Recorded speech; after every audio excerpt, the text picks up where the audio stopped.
Chirp, chirp, chirp. Chirp, chirp, chirp, go the crickets. Ring, ring, ring, go the bells.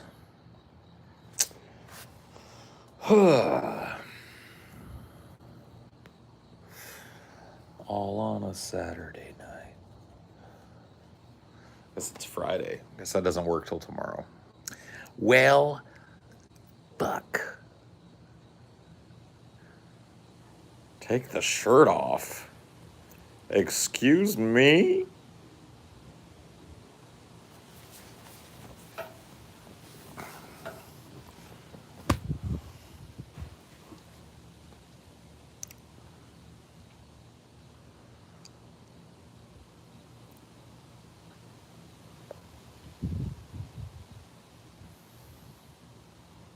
Granted.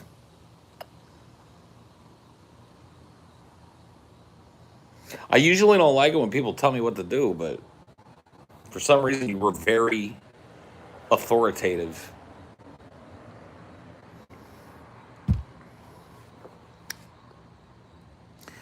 Give you some wisdom. Don't go to fucking England.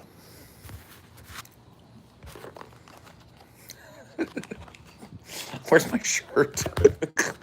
I dropped my shirt and now I want it back. Give me my shirt. Blah. Blah. Come here. God damn it. God damn you. It's cold. What the fuck do I gotta do for you people? Got me stripping naked in the middle of the night. Yeah, this is an adults only stream. We are super serious here. I tried desperately to get my shirt back on.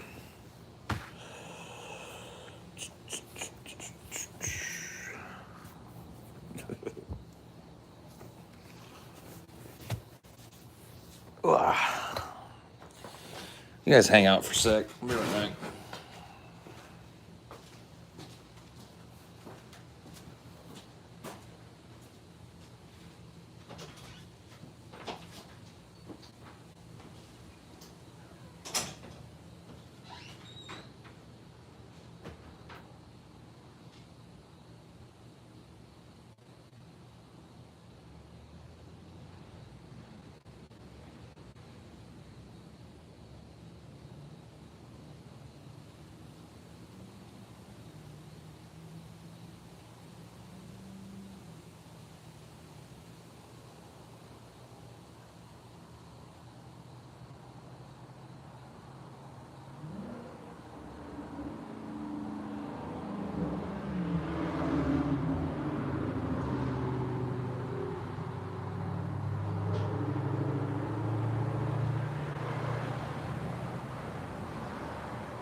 Live on stage. God damn it.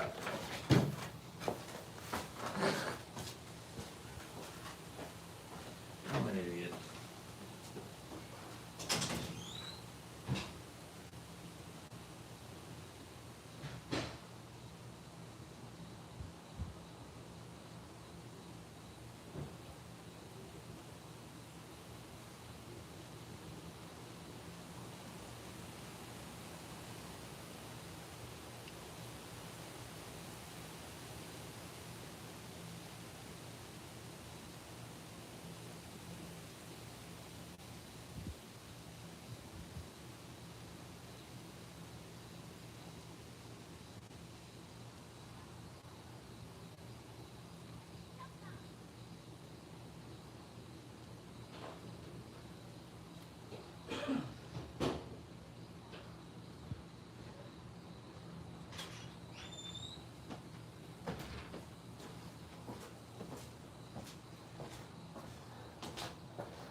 Okay.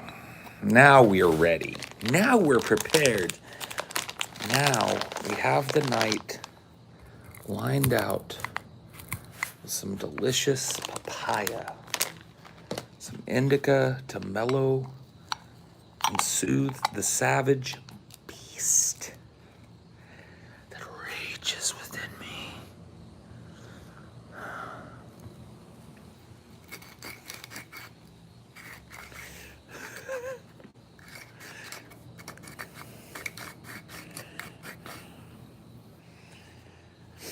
Since we've been invoking his name a lot lately on stream, I saw this post on the Vosh subreddit today. Somebody linked me to it. And it was called Paul Talking Shit About Vosh Again. And I gave a timestamp of earlier today's stream of around 13 minutes. So I went there, I was like, oh shit, what did I say about Vosh today? I went there, and it's literally me like sucking Vosh's dick for like 10 minutes. I'm like, dude, he's hella smart. He's charismatic. He clearly has a good grasp of the subject that he talks about, and he's good at channeling like leftist anger and stuff. And all I said was, I just think he gives people an easy way out. Or just people are just like, this guy is fucking ludicrous. Oh my god, doomerism has poisoned his brains. It's like,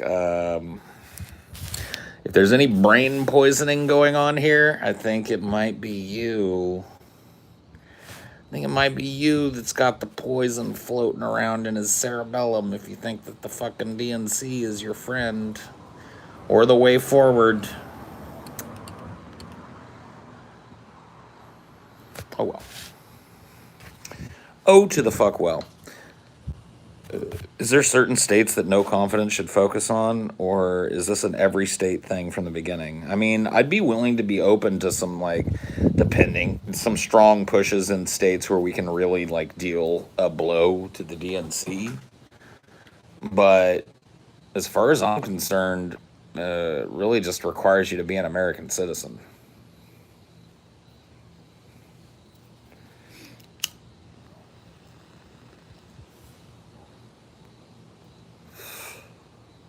Like, I don't want to, I'm talking to anybody who listens. I'm talking to that, like, between 41 and 45% of people that don't vote every electoral cycle and then are called, like, tuned out or too stupid or, yada yada, too lazy.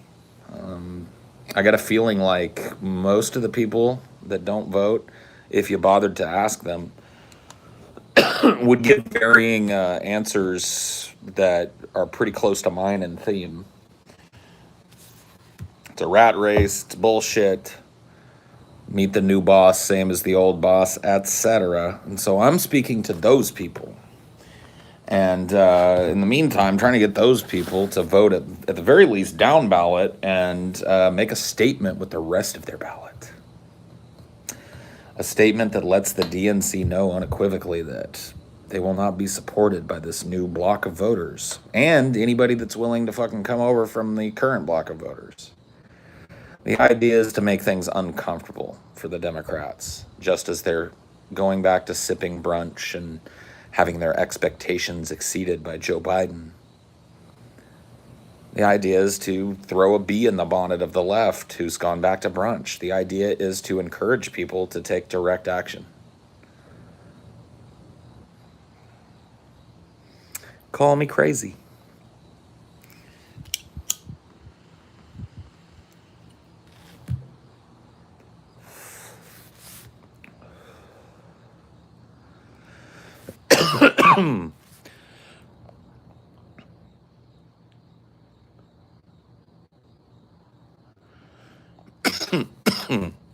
Excuse me.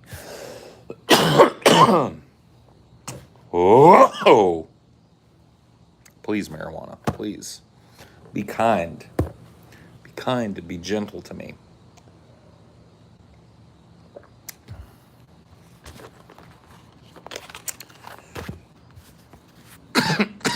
The only difference is that so far Destiny has actually gone out and done stuff for the left. Vosh just grandstands. Well, look, dude, I'm not trying to be, look, I've come at Vosh pretty hard on some streams and stuff, but ultimately, I'm not trying to come at him in bad faith here. Like, I'm willing to give him the benefit of the doubt, but I'm wondering, like, what the timetable is on starting to use his giant leftist platform to encourage some of the direct involvement and some of the direct action that he said was the entire point of us electing Biden. We were supposed to elect Biden because under a shitty center-right corporatist, we have an easier time doing actual leftist direct action than we do under a literal fascist. And so far, it's been 101 days now and counting since the literal fascist has no longer been in power, and so far, no direct action.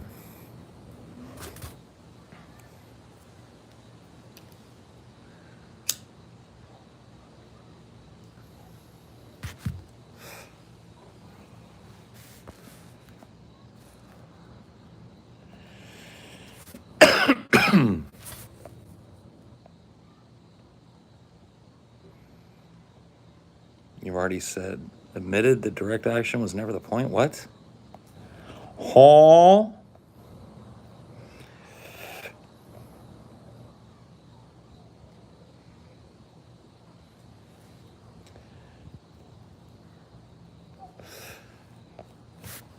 mean, he's got some shit that, like, I remember seeing a clip that somebody sent me recently where he was talking about how the U.S. dabbed on North Korea in the Korean War.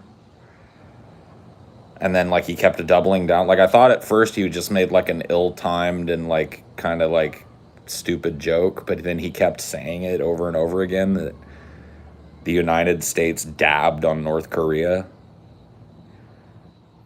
I guess that's how leftists talk about war. We dabbed on them super duper hard. But he had to take that tact because, after all, he was arguing with a tanky. And everybody knows that all of the soft anti-war leftism has to go out the window when you're talking to a tanky, and you've got to bring out the jingoism and start waving the American flag. We absolutely dabbed on North Korea. Based. Huh?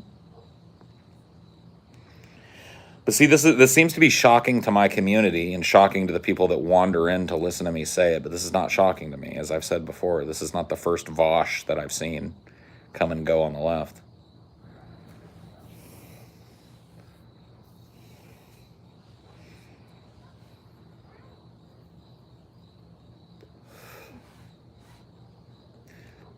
I mean, there's for as long as there have been leftists with a revolutionary spirit, there have been leftists to funnel them into the status quo by channeling that energy into false hope for the future. And I hate to say it because I don't mean to be ageist, but it typically works better on young people because of the experiential difference that young people have.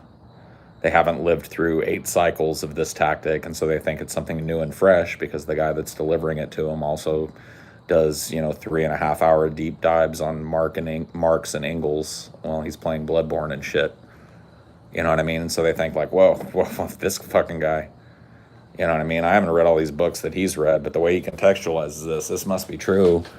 And they line up to do it, and then what happens is that they all end up bitter and burnt out on the process, and a lot of them end up joining the fucking growing chorus of 40 to 45% of people that just don't even fucking show up to vote. And, I happen to think as a leftist that we need young people. We need that passion, that drive, that righteous indignation that is inherent in young people to say, you will not steal my generation. I will not live my life and watch the people around me in my generation live their lives the way that you lived your lives. I'll not make the same mistakes that you do. And I think that it's more important to funnel that passion and energy away from things that are destructive to those aims, like the DNC, rather than funneling it into it and creating a bunch of dropout, burnout, ex-Democrat voters who can't fucking stand the process anymore.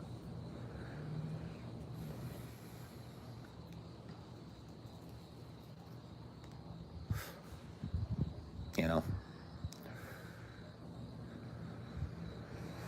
What do you think about the leftists who want to continue military occupation in Afghanistan? Wow. What? I don't know. I don't think those are leftists. Don't sound like leftists to me. I'm already bitter and burnt out. I'd rather still try, even if we only move the dial slightly more left in this country. At least we don't see the payoff because it's well beyond our lifetime. Yeah, you're seeing the payoff right now of your parents doing that. See how it's paid off for you? Your parents had the same fucking attitude, or at least their generation did, and they handed you this. They handed you less than they had. Less labor rights, less purchasing power, less of an ownership of the country that they built. Isn't it funny how you can look at history and see that maybe what your parents were doing, at least just trying, maybe you should at least just try in another way? Maybe at least just try something different? I'm not saying you got to ride with me, but I don't know. Vote third party or something. Do something. Do something other than funnel what's left, that little spark of hope that you have that maybe eventually we'll get back on track and a generation will inherit a better world than the generation previous. Right now we're moving backwards. So, that little spark of hope in you, don't piss it away on the fucking DNC. Try something. Actually try something different. Don't try grandpa's strategy. How the fuck did he work out? How did his generation leave you? Fucked, right? In the middle of a pandemic, jobless, hopeless, barely hanging on, worried about the future, watching the fucking planet collapse and watching people do nothing about it, listening to lies from politicians and normalizing it because they do, this is what politicians do. I mean, why don't you try something different? Try something unique. I don't think your vision for unions and Vosh's vision for electoralism have to be at odds. I didn't say they did. But what is at odds with an actual union movement is the DNC. Because every once in a while you will hear a DNC affiliated candidate talk about some union stuff, but effectively they just lock in the union busting from the Republican administration before them.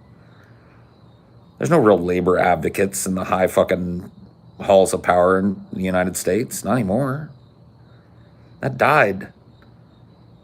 Now there's status quo advocates. Now there's keep my seat advocates. Now there's lucrative job on K Street after I'm done with my fucking terms advocates. These people are sold out.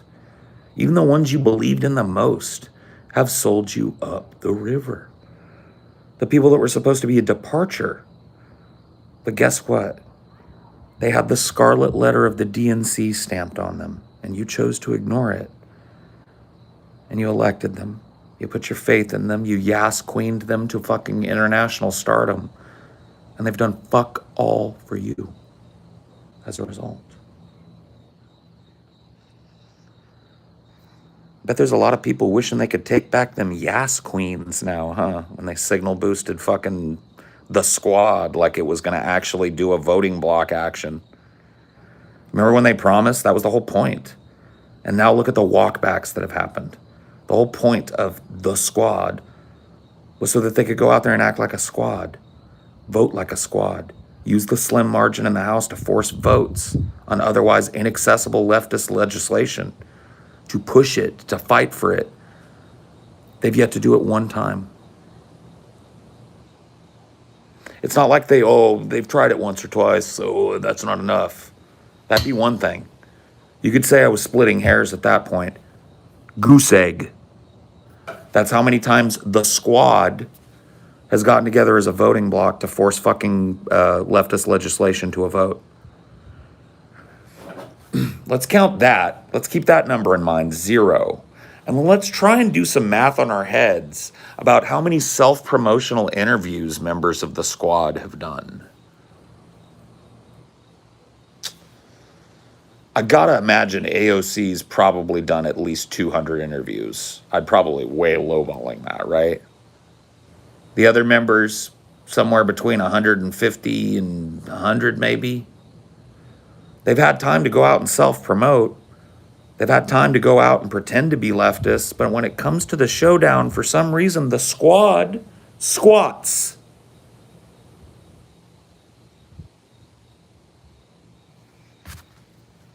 And leftists make excuses for it. What do you expect them to do? Fight? Yeah.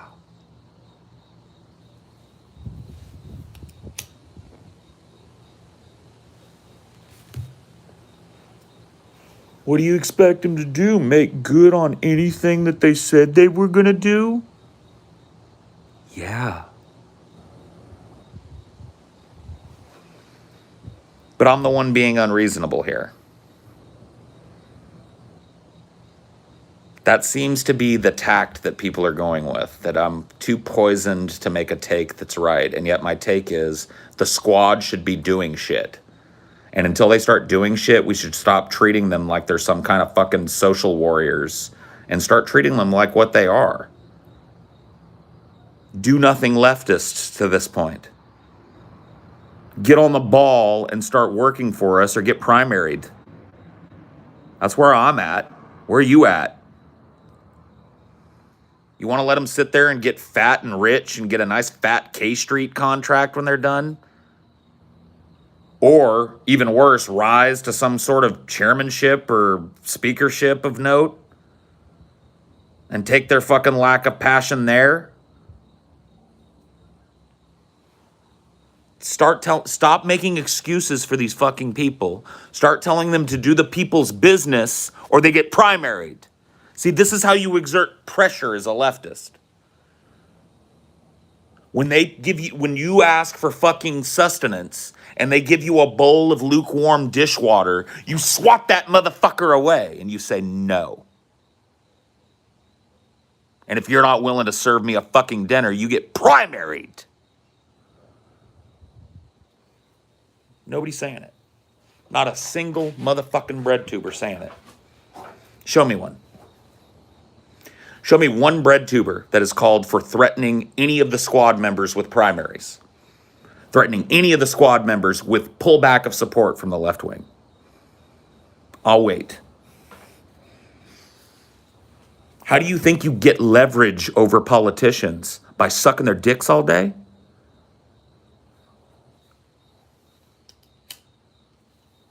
Jimmy Dore what? Jimmy Dore what? Is that your argument now? Has it gotten so bad?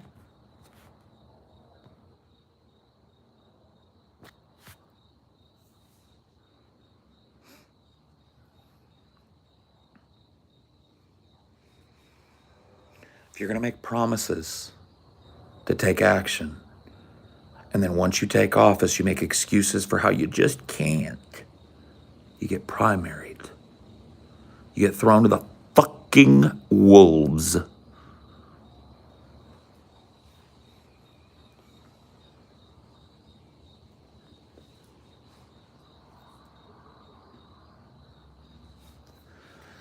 I mean, I agree with exerting pressure as long as it's done pragmatically and not something that's just going to make lefties look bad. Yeah, we got to keep sucking their dicks and polishing their knobs while we pressure them. Fuck that. The way that the fucking Democrats look is of no concern to me as a leftist. That has nothing to do with me. That has everything to do with them. I didn't make them look like do-nothings and liars and shills and charlatans and center-right corporatists. They did. They gave me that impression. Put the blame where it belongs and quit trying to tone police me. No quarter for shitty, lying Dems anymore. I don't care about making the Democrats look bad.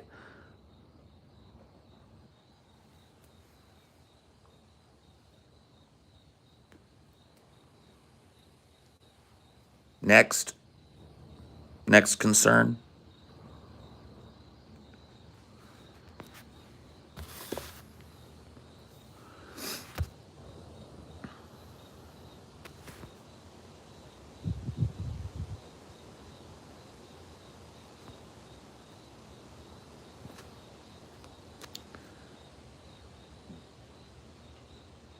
Yeah. The system is changing the squad, not the other way around. A good way of putting it. But Jimmy Dore. It's mind-boggling how people think giving DNC ultimate power will somehow push them left. Yeah, and sucking their dicks the whole time, too.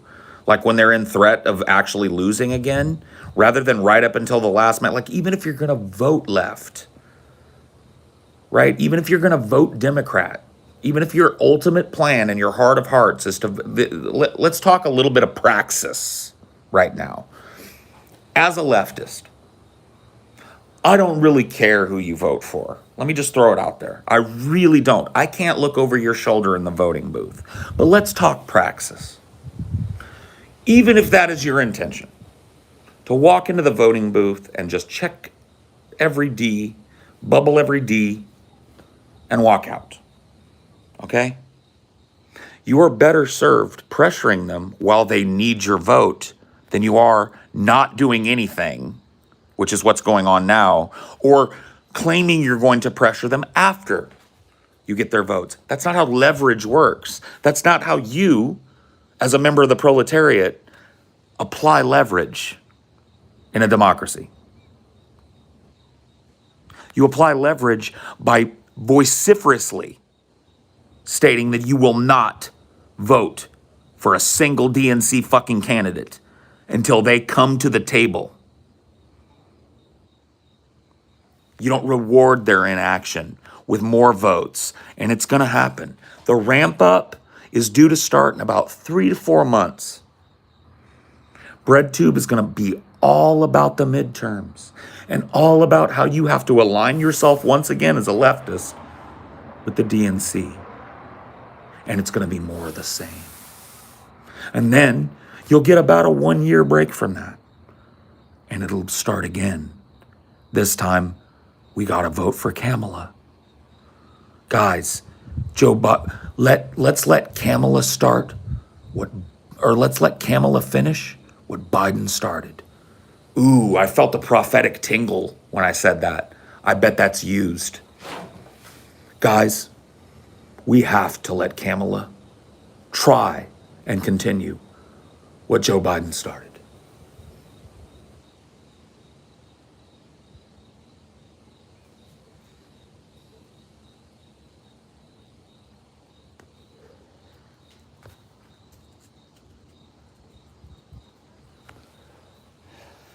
Yes, of course, but we know this. You know that the people that are telling you about tactics and leftism are going to tell that to you and lie to your face?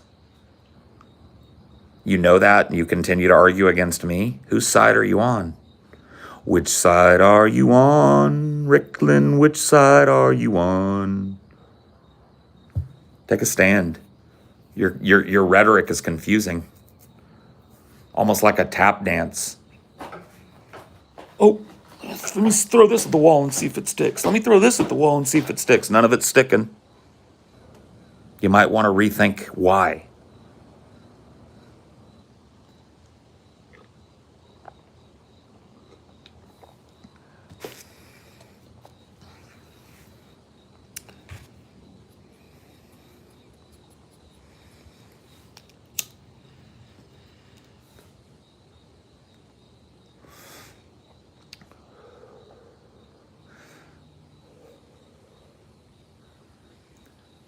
They say in Harlan County there are no neutrals there. You'll either be a working man or a thug for J.H. Blair. Which side are you on, boys? Which side are you on?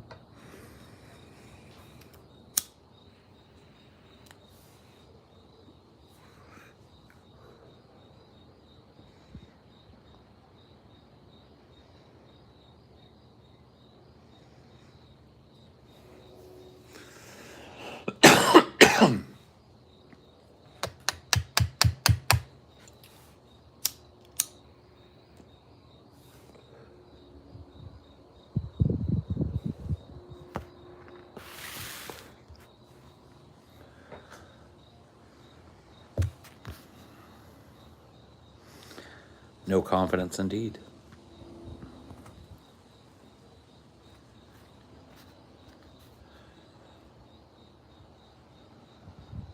You're actually Joe Biden. Ricklin, I knew it. God damn it, I fucking knew it. You son of a bitch. I'm gonna tell everybody what you've done here today. I'm gonna tell everybody what you're about.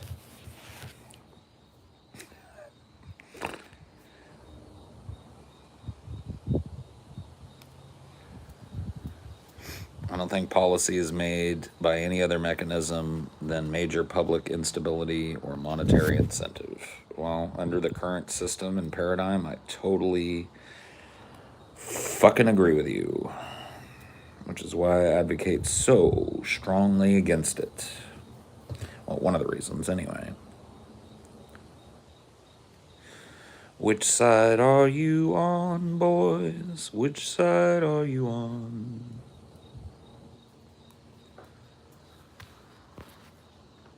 What's the most likely way this empire collapses? I mean, we've talked about this before, man.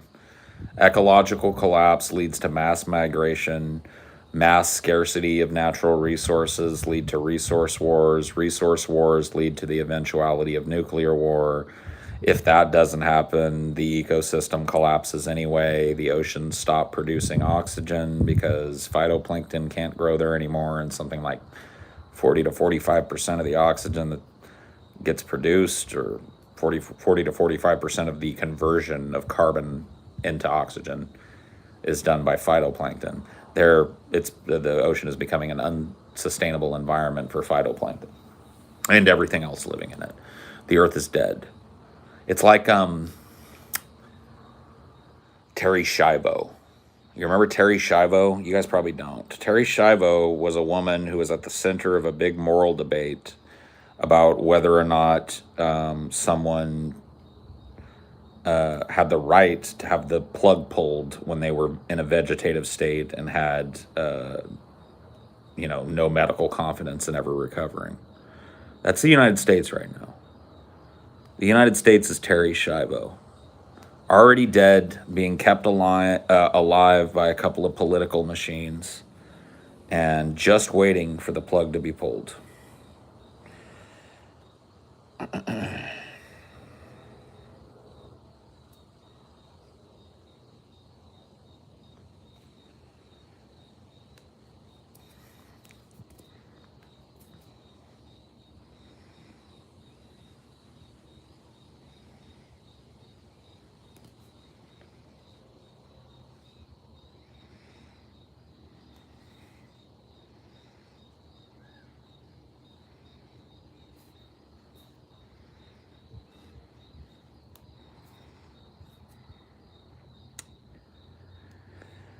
Oh boy, man, I don't know.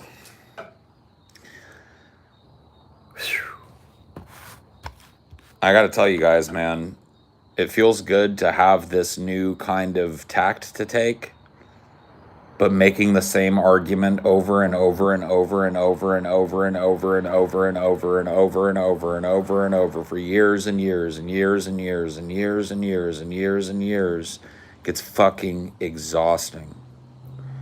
And I'm really trying to suss out what is a good faith question and what is somebody just trolling. And I'm really trying to be good about not being too angry, because I know people have told me, like, that hurts your message or whatever. I tried that tact today, and I think people received it well, and I'm trying to do it now, at least when I'm on this subject and shit, I'm trying to not to be super salt explosion, man. And I just got to be honest with you guys, man. It just is fucking exhausting saying the same things over and over again. Answering the same questions over and over again. Explaining the same basic fucking principles over and over again. And I know that's part of the work. I know I've chosen that for myself rather than just keeping my mouth shut. I'm not trying to bitch about it too much, but man, it gets fucking exhausting.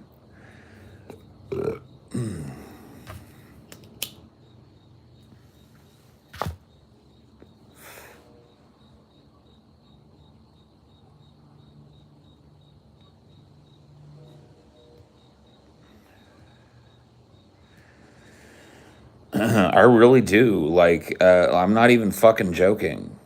I need you guys' help because there's a lot of people in here that believe in this, or at the very least purport to. And if that's you, I need you. I need you to be loud and boisterous, and when you see something done in bad faith, to counter it.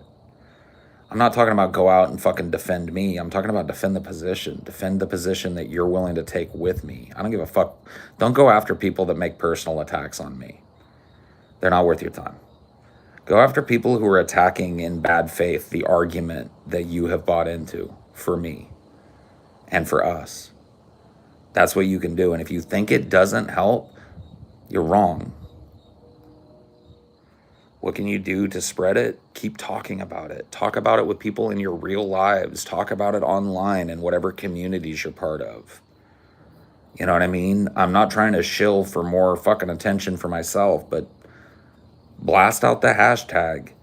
If you're a person that like listens to this and agrees with me and watches these other lefty streamers and shit, make yourself known in their chat, their comment sections, their fucking subreddits. Let this type of shit spread around. Like be as passionate as you can be about it.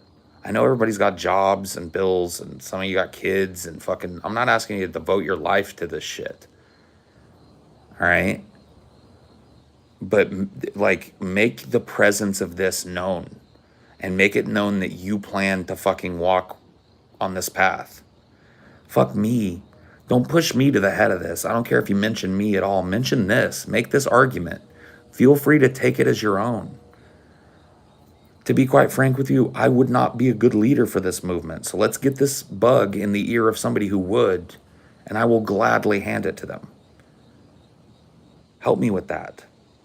You guys know me. I'm not good at interpersonal fucking shit.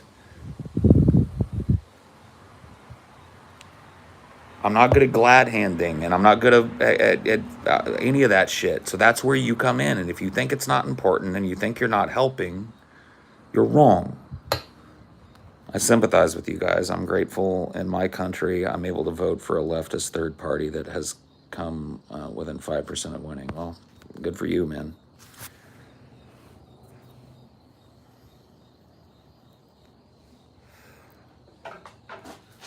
I've fallen to despair a bunch of times on the road that's led me to this moment. Politically and philosophically speaking, I have turned to despair, and not in the ways that I'm accused of. My philosophy is, I think, incorrectly labeled as doomerism. Doomerism, as I understand it, is it's all fucked, so who fucking cares about anything anyway, whatever. And I mean, if that's what you guys are hearing when I'm talking, then I need to learn a new way to fucking speak. That's not what I espouse. As never has been what I espouse.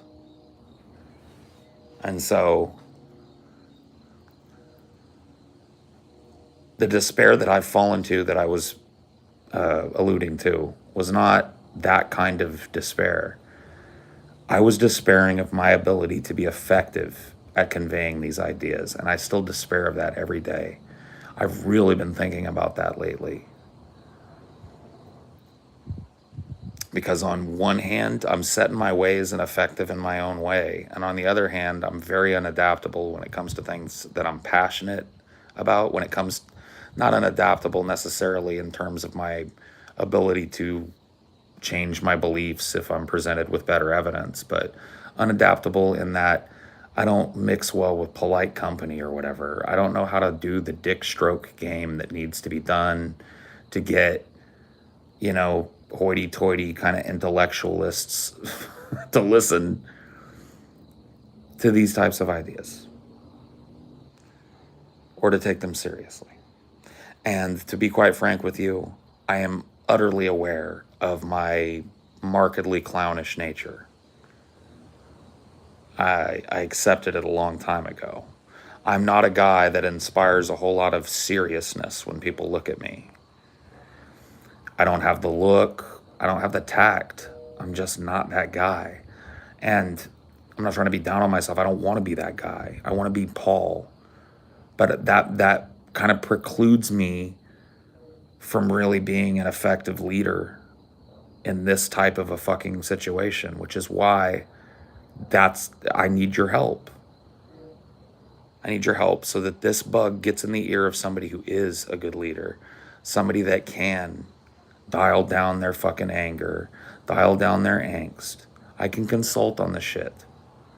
I'll support it to the end, but I am so fucking fine with handing this over to somebody who's better at making this argument than I am. So fucking fine. So that's what I need help with, because I don't present well. I don't clean up well. Let's put it that way. I try my best, man. I'm a real fucking nice guy in real life. That's something that like a lot of people fucking, I think, mistake about me is like, you know, I can be a dick. I can be obstinate in my real life. I'm not claiming that I'm a pretty fucking good guy in real life. I'm a pretty nice, gregarious guy, but when it comes to this shit,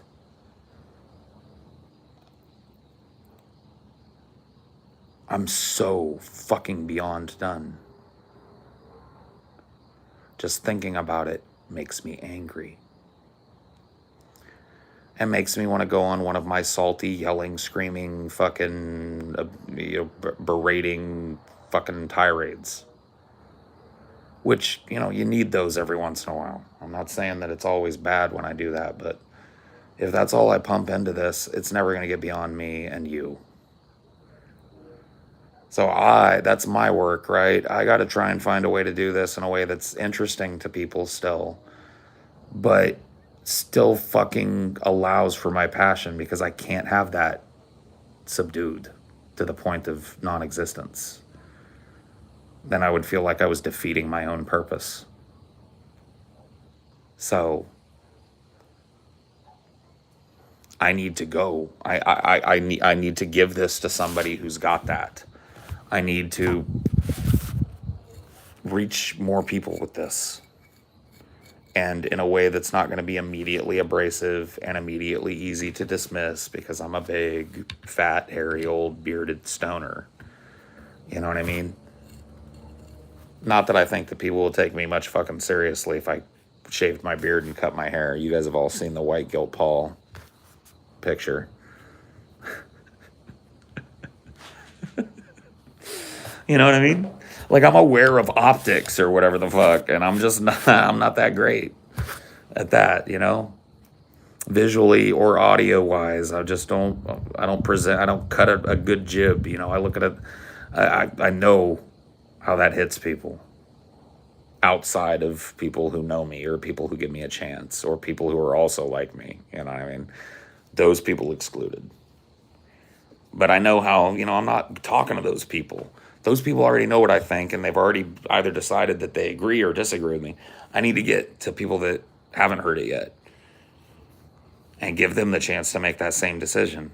And if they make the decision that they agree with me, give them the chance to join this and boost it further. And maybe even take it and run with it themselves, so we can find whoever's going to fucking take this thing, if it becomes a movement at all. Because I can almost guarantee you it can't be me.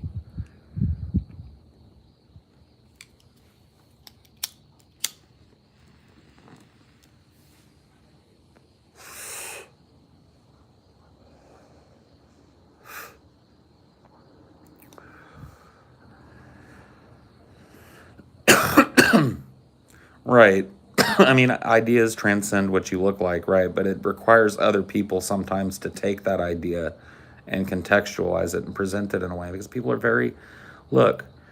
preconceptions. That's just the fucking truth. We all do, right? And I cannot sit here in front of you as a person and tell you that I'm unaware of how I present to average people or normies or whatever the fuck you want to call them, right? As a point of fact, I present the way that I do on purpose. There's a part of the way that I look that is not necessarily just about looking this way. Now, make no bones about it. the way that I look is something that I like.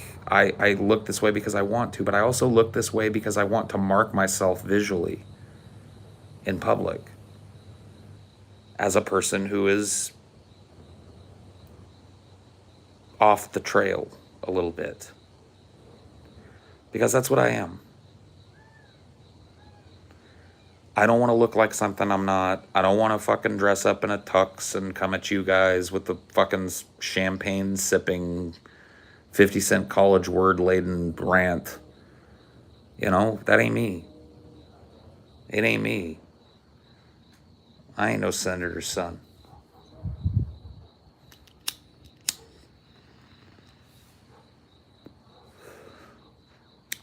That's true, but that's the thing is like I can't fucking there's no accounting for that for me. I can't make that go away. I can't make people not shallow, right? And I'm not saying that everybody is, but to deny the existence of that shallow, instantly judgmental nature in human beings is to deny something fundamental about human discourse. You can't do it. I ain't the Paul you're looking for, babe. And I firm, sorry, weed. Let me, just singing the song of my people. Anyway, yeah. So I'm fully aware of the need for me to find a better way of presenting my argument on my own. And, I'm trying, guys. I really am trying. I'm trying, man.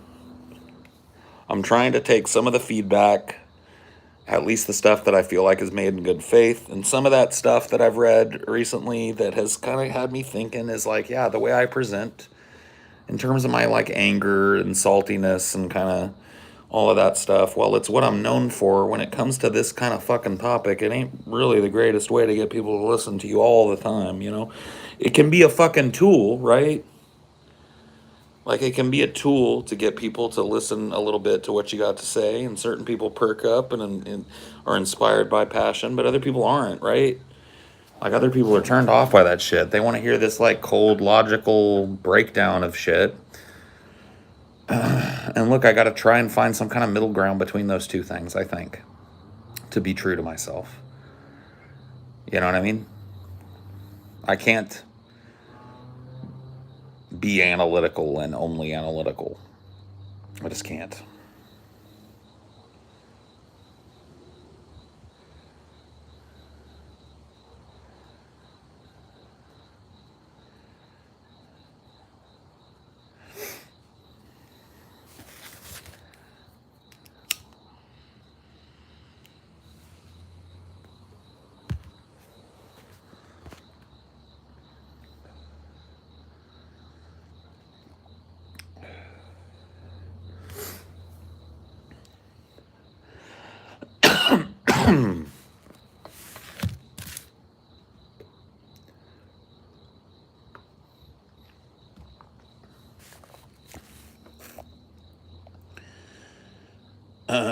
Very true. Platform matters a lot. Also, strategy in how you target an audience sounds manipulative, but you got to be right. So this is really where I'm getting at, right?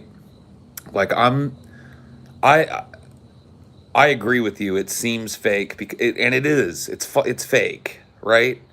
And so I'm trying to walk a tightrope between modulating my argument a little bit for people who are turned off by aggressiveness and remaining true to my passion.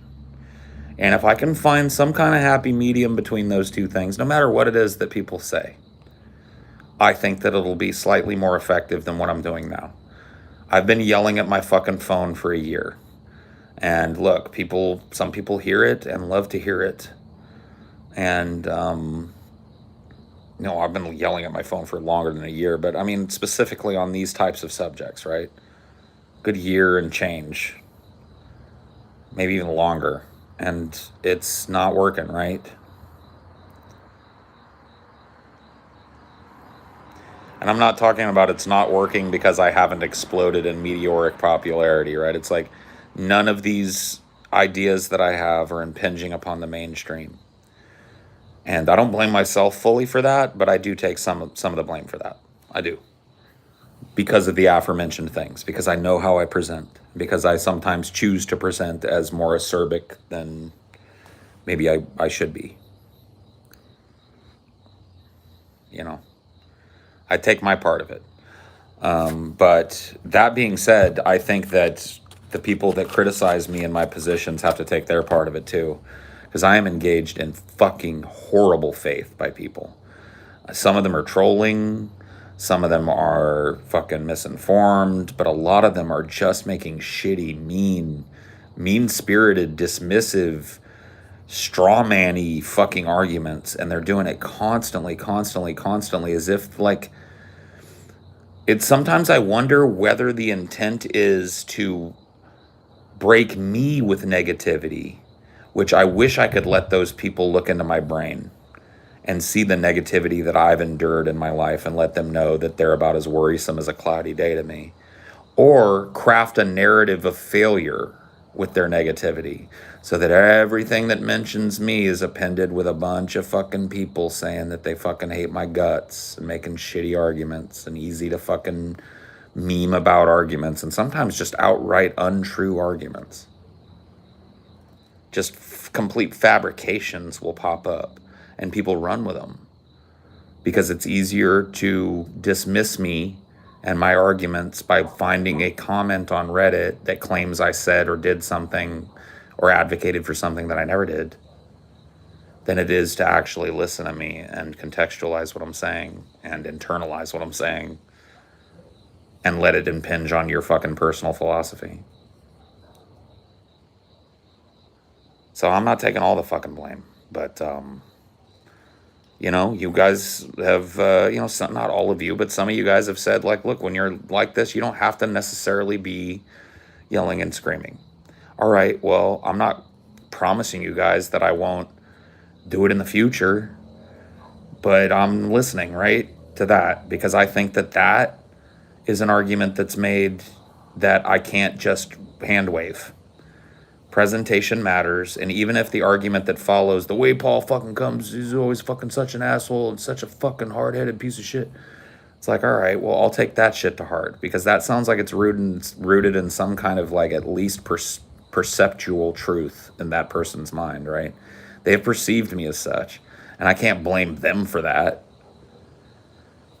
right? Whose fault is it that this person who maybe doesn't really know a whole lot about me thinks I'm a fucking asshole?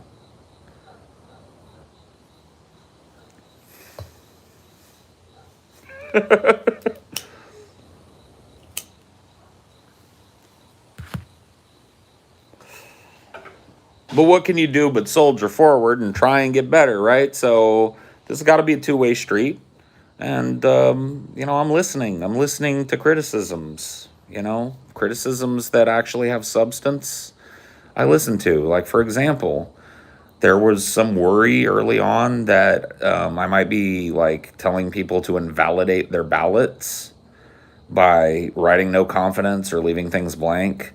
And so I went and I looked, and I had my wife Amelia help me look for any fucking proof that ballots that are written on with no confidence or have write-ins on them, even in states that don't allow write-ins, are thrown away. That part of the ballot is not counted. The initiative votes, if that part is filled out, is counted. Any local votes that are on your ballot are counted should you bubble them in.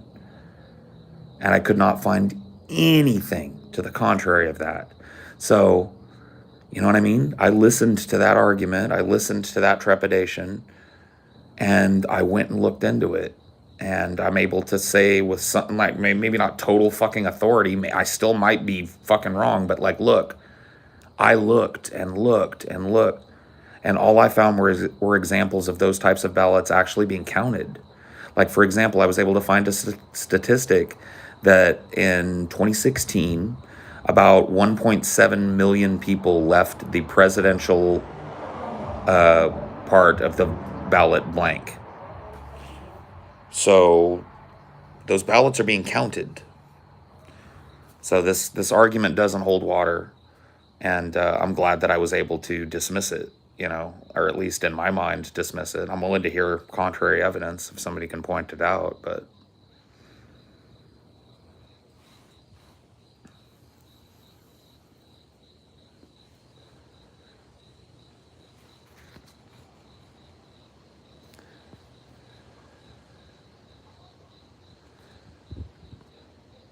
No, man, I'm not diluting. I'm not watering down the message, man.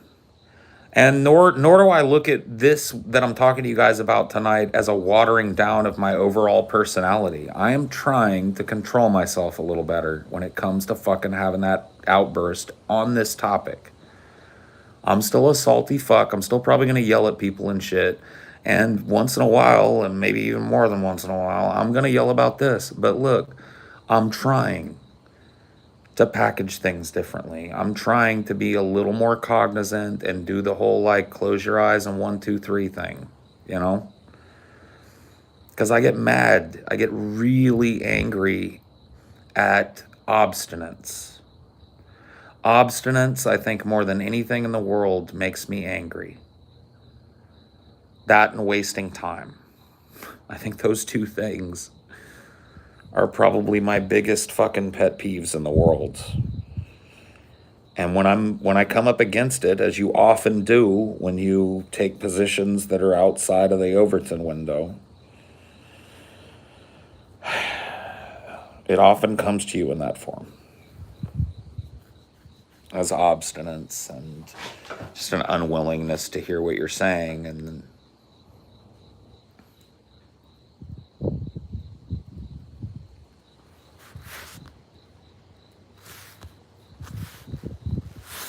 well, I'm actually kind of pleased. And look, Marshall, like once again, I just got done telling you that, like, and I'm not saying that you said anything wrong.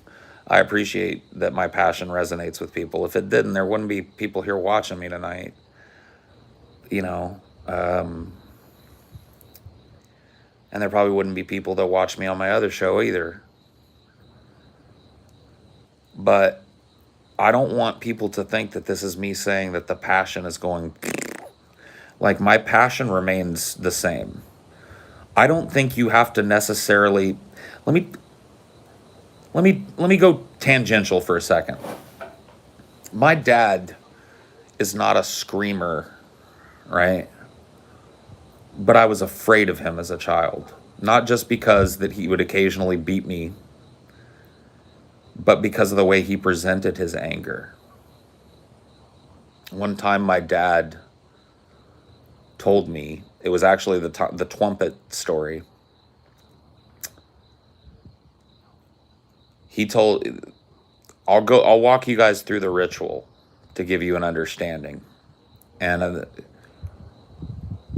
he would take me home. He took me home that day, and he told me, go to your room and get ready. In a very calm and measured voice, just like I said, go to your room and get ready. And I knew what that meant because I'd been beaten before. It meant that I was to go to my room and wait an indeterminate amount of time. And then at some point, my dad would burst into the room and beat me. This time, it went a little different. This particular time that I'm talking about, the time that I lied to him about damaging his trumpet. He came in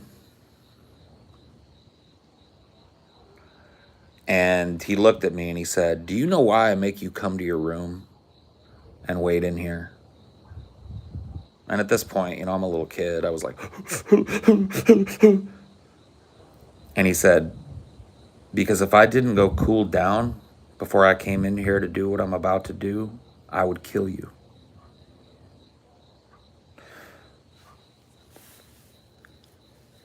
Now, the point of that story was not to reveal the abuse that I suffered as a child. The point of that story was to reveal the power of quiet anger, which, if I'm going to take anything positive away from my father, I've been thinking about him a lot lately, not in a positive light, but trying to learn whatever it is that he was able to give me as a man.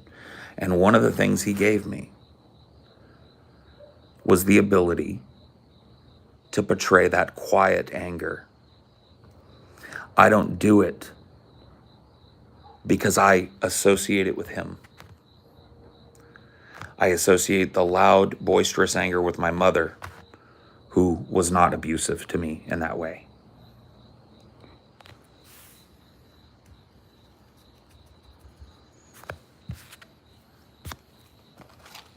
Now I could have filmed him and put him on the internet. Oh my God. Different world, y'all. What he did to me was totally normalized when I was a child. There was not a single fucking person that I knew that would have reacted with anything other than so if I'd have told them that my dad beat the fuck out of me.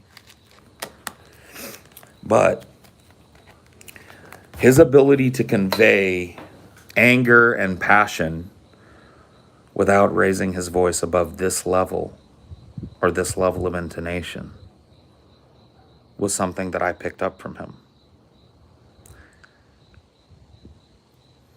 And maybe it's something that I need to start using. When I start feeling that anger rising in me, use my facility.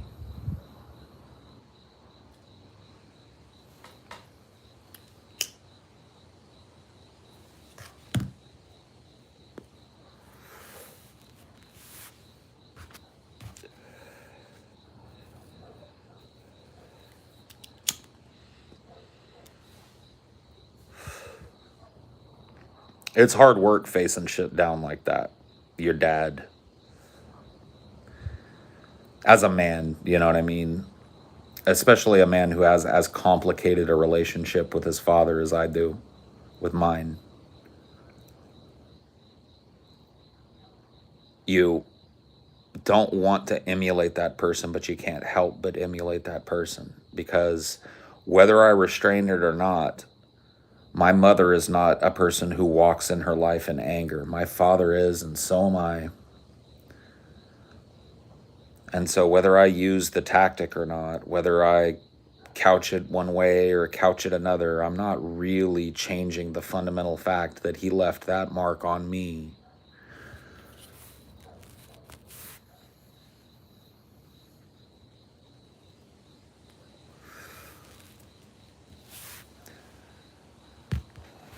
But we're not talking about handling a child here.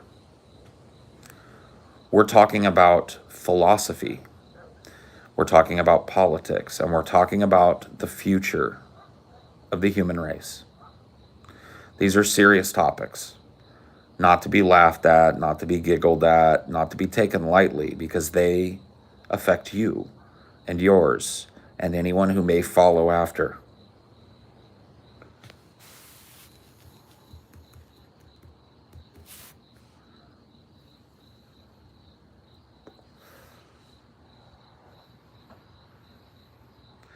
A lot of this shit is really, really, really fucking annoying to deal with. But it has to be pursued. It has to be. It has to be. It has to be. It has to be. It has to be. You want to talk about something that I'm obstinate about? It's speaking my mind. Making my real, genuine, honest feelings known on matters of public importance and philosophy. I want people to know where I stand and with whom I stand.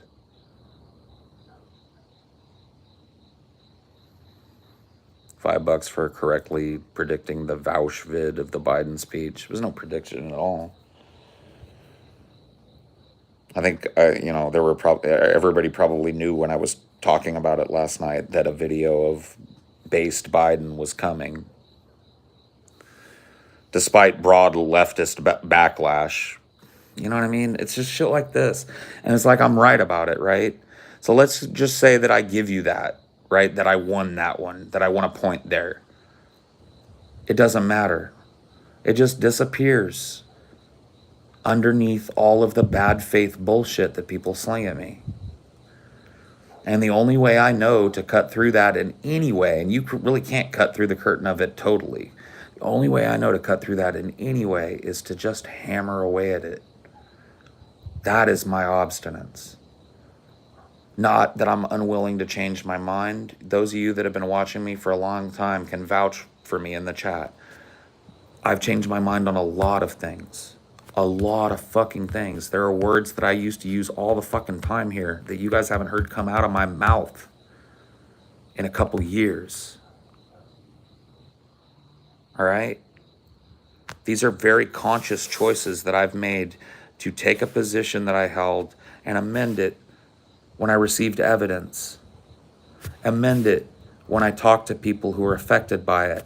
Amend it when I felt my conscience tugging at me, right?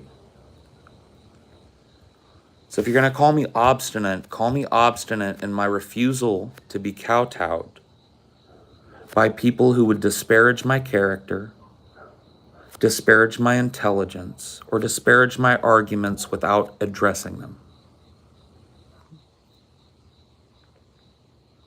Okay? You're fucking A-right, I'm obstinate when it comes to that. And you should be too. Everyone in a vacuum, which is what we're in now, deserves to be taken at their word. Now, if you've got fucking endless reams of me lying to you, then you make your fucking judgment call. But I know for a fact that you don't, because I'm not a liar.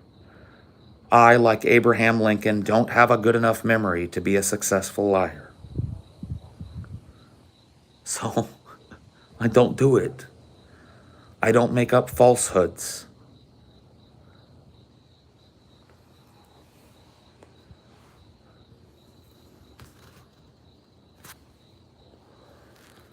It's like you said the other night, you carry a bias, and so does Vosh. I'm glad lefties can keep each other in check with their perspectives. Whatever. When Paul gets in the philosophical mode, I feel like a student of Diogenes sitting on the steps of Corinth. No. No, sir. Number one, Diogenes wouldn't have fucking given a dissertation on the steps of Corinth. He would have walked up, lifted his toga up, and showed you his big old wrinkly balls and his little old Greek dick. And then he would have squatted down and shat on the stage. Like, he was more G.G. Allen than fucking Socrates, okay? Like, let's be real about the probably not existent historical figure used by other fucking philosophers to illustrate the points of social limits and the borders of philosophy. Let's be honest about Diogenes here. He gave a lot of lectures to dogs, bro. He lectured to his dogs, if you read the story. He yelled at people.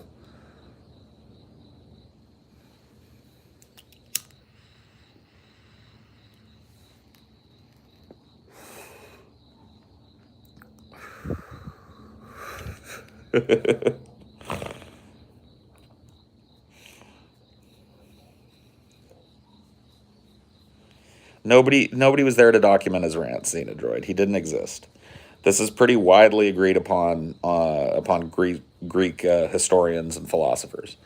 Diogenes is, like a lot of characters in Greek philosophy, an object lesson, probably invented by Plato to illustrate the borders, like I said, the borders of social acceptedness or social acceptability and the limits and borders of philosophy, and to test those borders, right?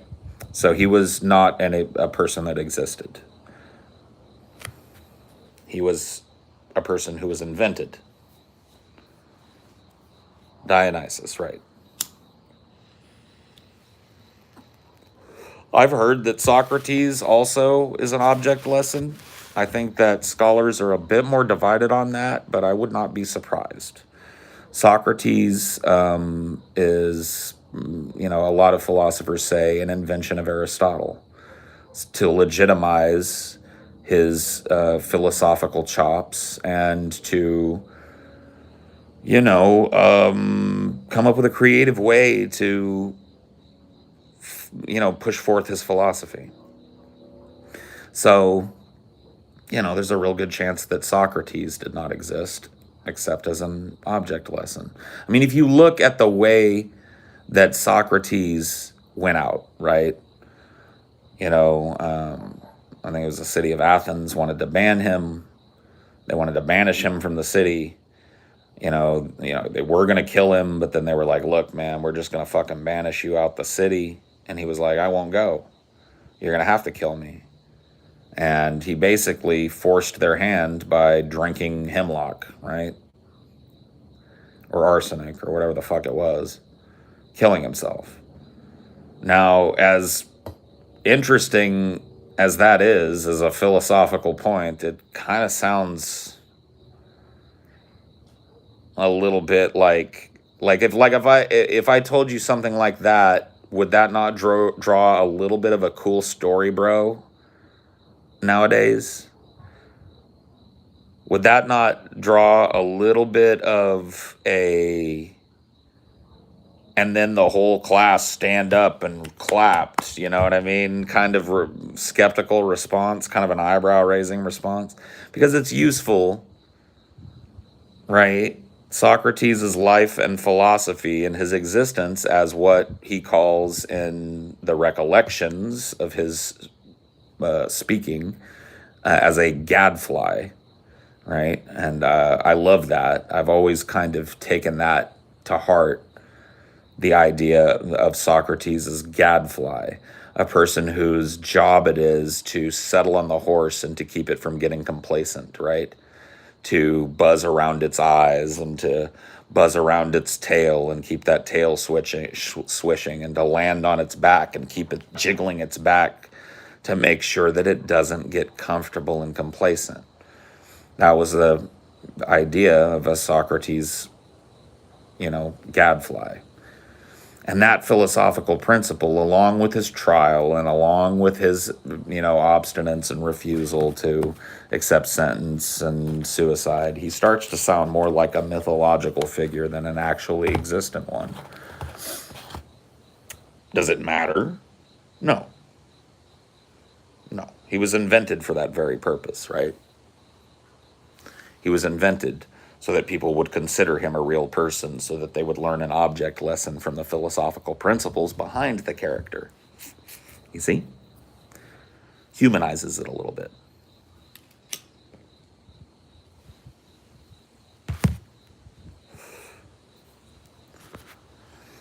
What are you going to say next? Santa isn't real? What a load of phooey.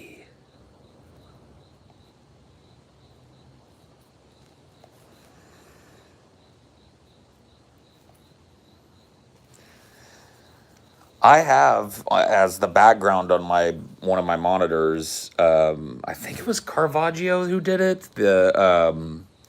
I may be wrong about that. It's a well-known painting called The Death of Socrates. Socrates is sitting in a bed, and he's holding up his hand like this, like he's giving a great proclamation. And there's a guy shielding his eyes and holding out the bottle of hemlock to him. And the people around him are in various states of despair and disarray. It's an absolutely beautiful painting. And I keep it near me, not only when I work, but when I play, because I am reminded of the way that his character is presented.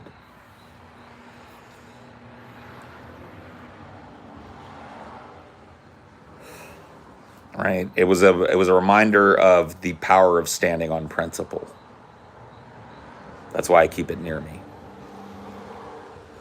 I don't appeal to philosophers much, so it's hard for me to fall for whether one has existed or not, because I don't research them much. That's okay.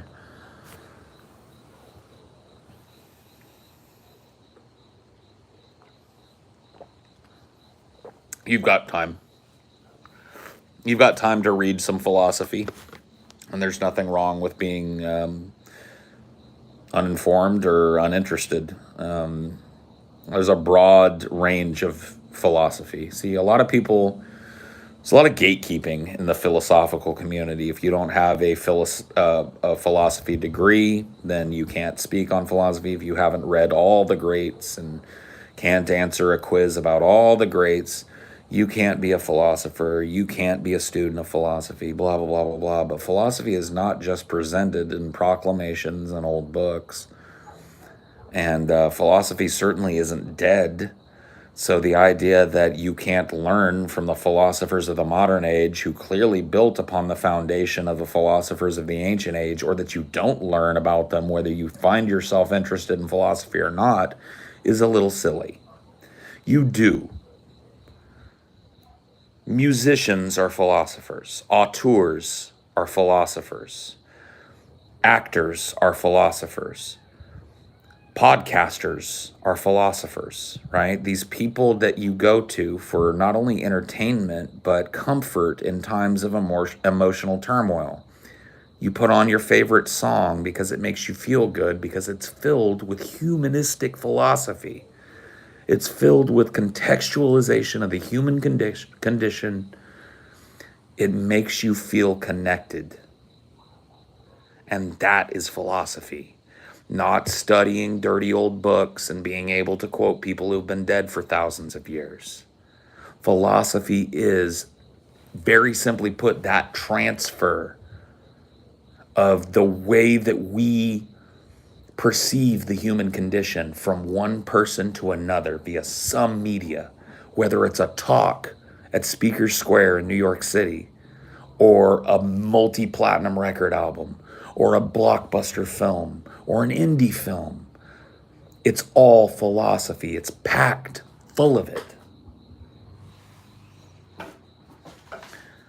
See, I subscribe to the idea that either everyone is a philosopher or no one is, because I will tell you this. I have sat down and had conversations with people who have never cracked open a fucking philosophy book in their fucking lives and couldn't tell you a fucking Socrates from a pair of Socrateses or whatever, you know what I mean? That clearly, very fucking clearly, have philosophical outlooks on life and principles that they've established for themselves. See, this idea that philosophy is exclusionary is completely undermined by the fact that a lot of the people that philosophers worship weren't taught by anybody. They had to invent their teachers.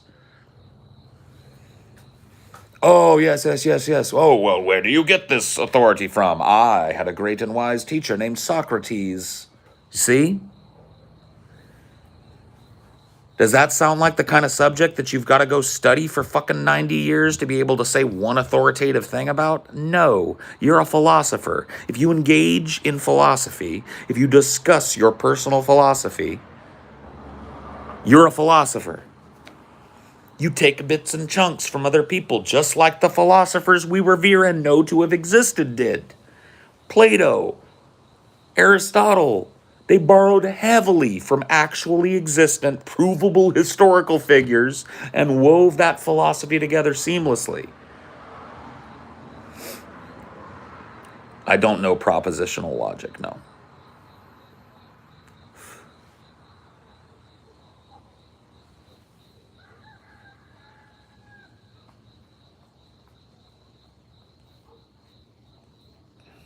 Right. It's all or nothing. Either everybody is a philosopher, which allows for the idea that every human experiences and, fucking explains their life in a different way and lives by a set of principles that they've either taken from someone else's philosophy or applied their own spin to, and you want to tell me that everyone's not a philosopher? I mean, fuck that shit. What do you think kids say the darndest things is about? Because sometimes they do, because sometimes the lack of filter in a child, it's why that comes up over and over again in culture. Kids say the darndest things from the mouths of babes, right? Truth. Sometimes kids just say the unvarnished truth. You're fucking fat. Well, maybe that's mean, but goddamn, is it the truth? Right?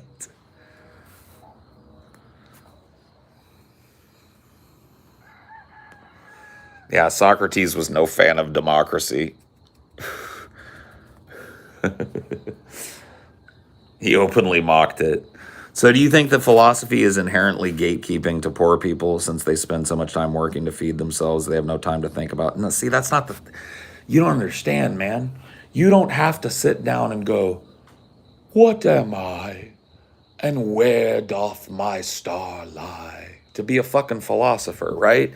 Those people, when they're out there on the fucking grind and hustle, they're philosophizing. They're contextualizing that experience, and they're sharing it with their friends and their families and their coworkers, right?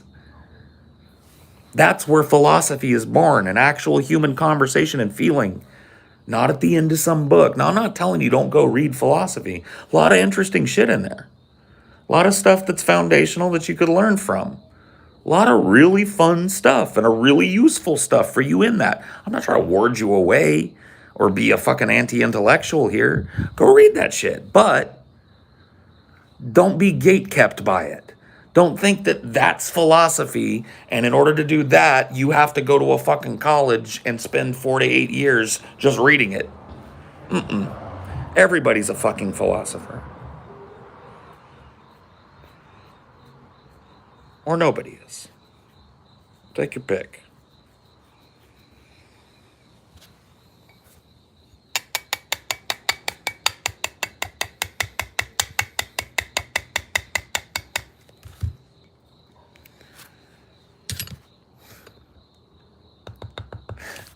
Interestingly enough, I just committed a horrible logical fallacy as established by philosophy in trying to sell the idea of layman philosophy to you.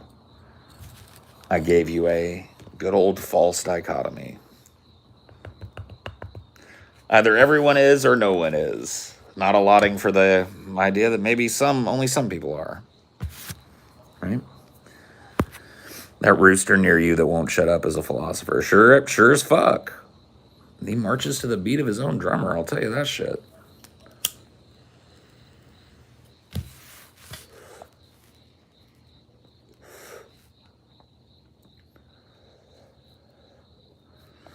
It's also an infinite regress fallacy. Well, there you go. Philosophy in action.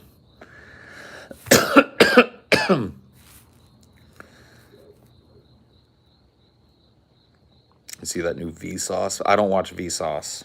Sorry. Maybe I should, but I just don't. I don't watch a lot of YouTubers.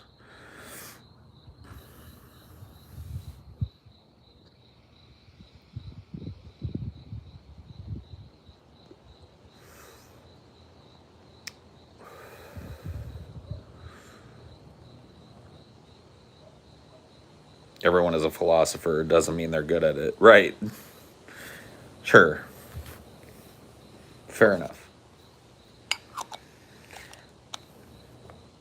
Everyone's a philosopher, and some are more effective than others. Maybe. I don't know.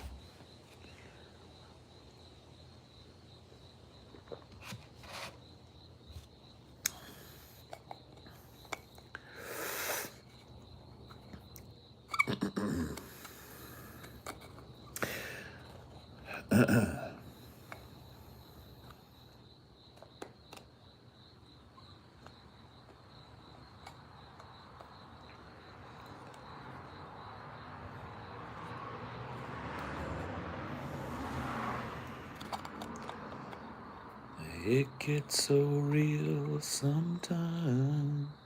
Whoa. Wrote my rhymes.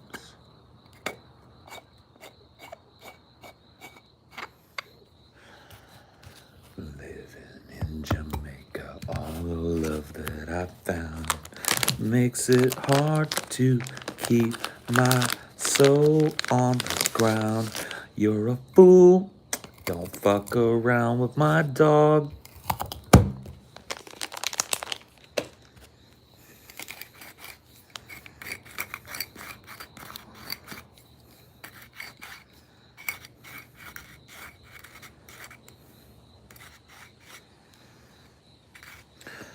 What song is that? That's a Sublime song.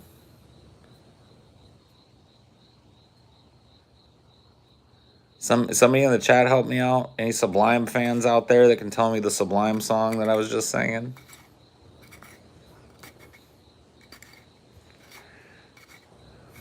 I can't remember the name of it. But if you listen to, they didn't make a lot of music, you know what I mean? So if you listen to their, I think, 2 studio albums, maybe it's even 1.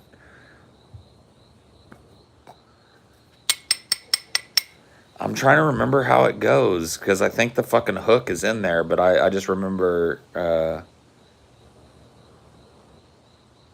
You know, wrote my rhyme. Music from Jamaica, all the love that I found makes it hard to keep my soul on the ground. You're a fool. Don't fuck around with my dog. Ba, ba, ba, ba, ba. Garden Grove, thank you. Took a west on Garden Grove. Smells like Lou Dog inside the van. Oh yeah. Thank you. Garden Grove. Well, you got to listen to more Sublime, bro, because what I got was like probably their big studio hit, along with a couple other ones, like The Wrong Way. But you got to listen to some Sublime, man. That's ultimate fucking vibes right there. Really weren't a ska band, in my opinion, bro. I'm willing to fucking die on that hill, too. They were a punk band with ska overtones. I mean, punk and ska are so fucking intrinsically tied together anyway. I'm splitting hairs. It doesn't matter. They were ska, they were punk.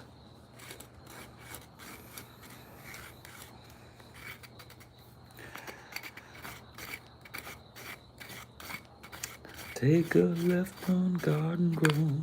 Smells like Lou Dog inside the van. Oh yeah. You're a fool. Don't fuck around with my dog.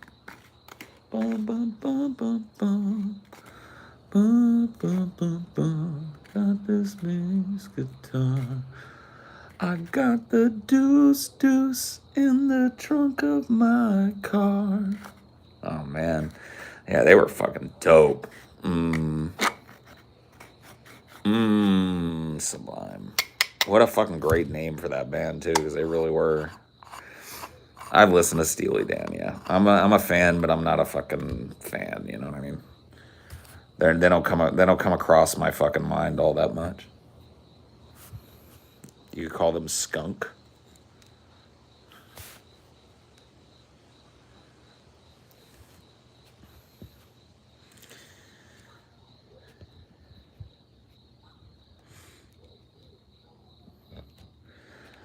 Annie's 12 years old, and 2 more she'll be a whore. Nobody ever told her it's the wrong way. Don't be afraid with the quickness you get laid, for your family get paid, it's the wrong way. I give her all that I had to give. I'm gonna make it hard to live. Big soggy tears running down her chin, and it smears up her makeup, but never one kiss. A cigarette rests between her lips, but I'm staring at her tits, it's the wrong way. Could you write a song about picking up a 12-year-old today? I mean, probably not. I mean, I don't know, man. I mean, I don't know. I don't think you could.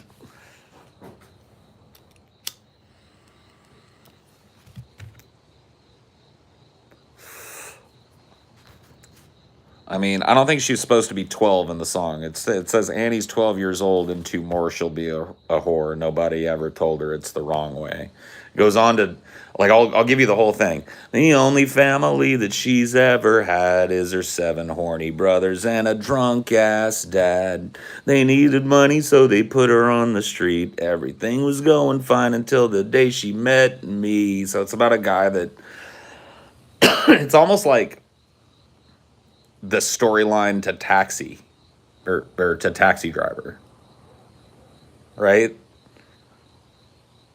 It's like a dude becomes like enamored with an underage prostitute and expresses that interest in violently lashing out at the people he's perceived to have led her down the primrose path and done her wrong. Which is an undertone to that movie that I think 90% of people never think about, but is clearly present.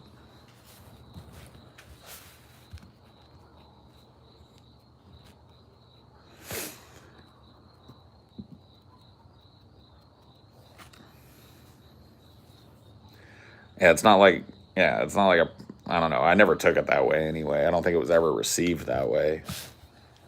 It wasn't like the 90s were like a pro-pedo generation or whatever. You know, pedos were still reviled in the 90s, and that song was not received as like, this is a pedophile song. But I think today it might be, because we live in a world of reactionaries now.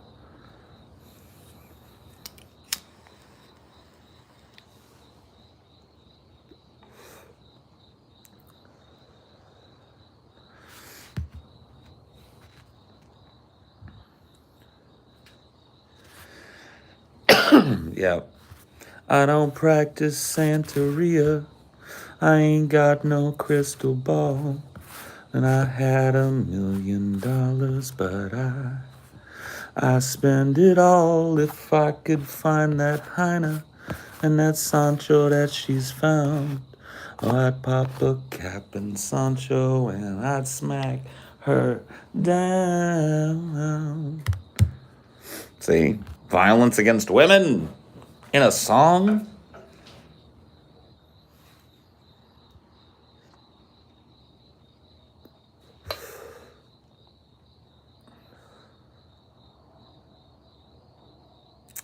Clutch the pearls. Clutch the pearls.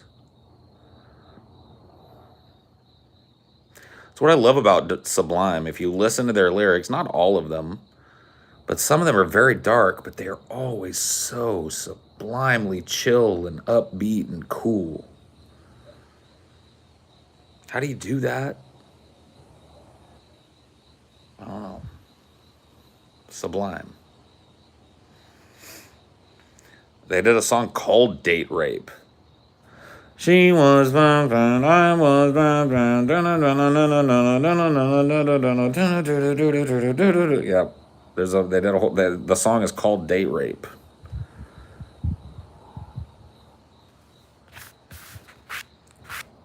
A good vibe, if you will.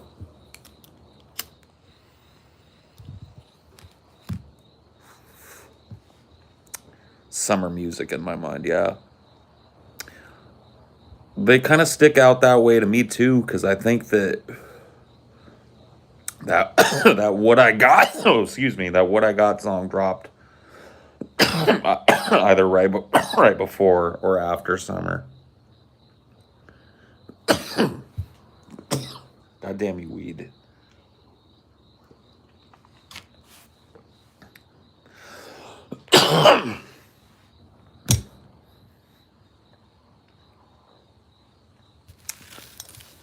I'm about to back up off of it, set my cup down.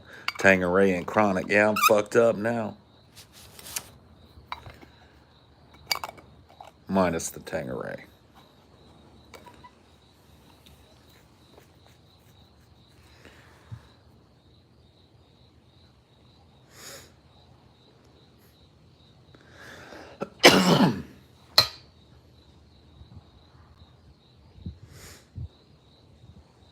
You guys know that's why that's why weed was called chronic. Because it gave you a cough. Some bubonic chronic that made me choke. Shit, that ain't no joke. I got a lot of favorite rappers that I listen to. I got a lot of favorite rappers that I listen to. I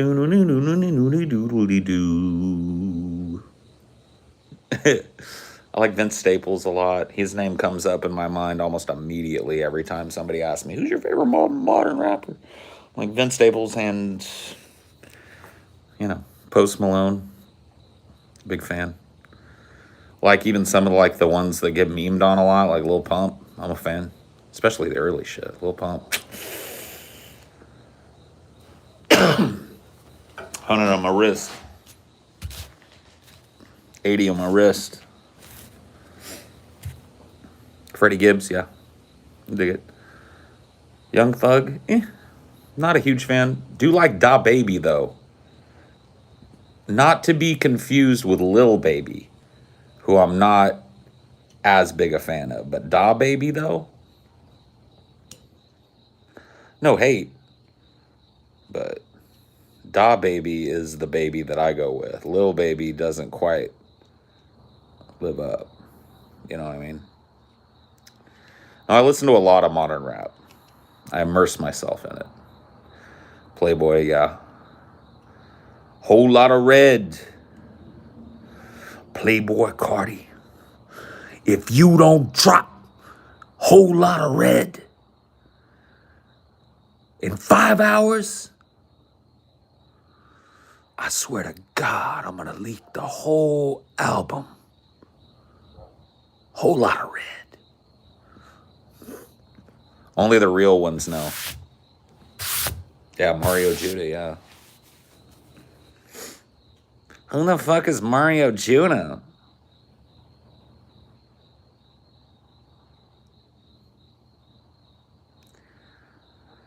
I like when, see, here's the thing. I like that rap is this mini tentacled monster that wraps its tentacles around any genre it wants. Rock doesn't mix with rap. Metal doesn't mix with rap. Like, functionally, when this first happened was when Run DMC went to Aerosmith and were like, look, you know, your drums are raps. It's functionally the same shit. Aerosmith was a big fan of Run DMC. It all clashed together, but really it was rap reaching its fucking awesome tentacle out and snatching rock. And it was like, yep, this is part of us now. We'll take that. Jazz, that was always part of us, but we'll definitely own it up now. Country, well, that's part of us now. Metal, that's us. Electronic music, that's us. That's what I love about hip hop. That's why I've been a hip hop head since I was like fucking 8 years old. Because it just spoke to me in that way. It came at me like, hey, like a lot of people are like, metalheads are especially bad about this, but like hip hop heads can be the same fucking way. You say you like one artist or another artist and no respect for you, dog, Lamau, whatever the fuck. That's the way the culture is. Like a lot of people draw a lot of hard lines in the sand. But dude, I gotta tell you, as a little 8-year-old white boy that had never heard anything like hip hop, it was like a big warm blanket being thrown over me when I first was exposed to the rudiments of hip hop.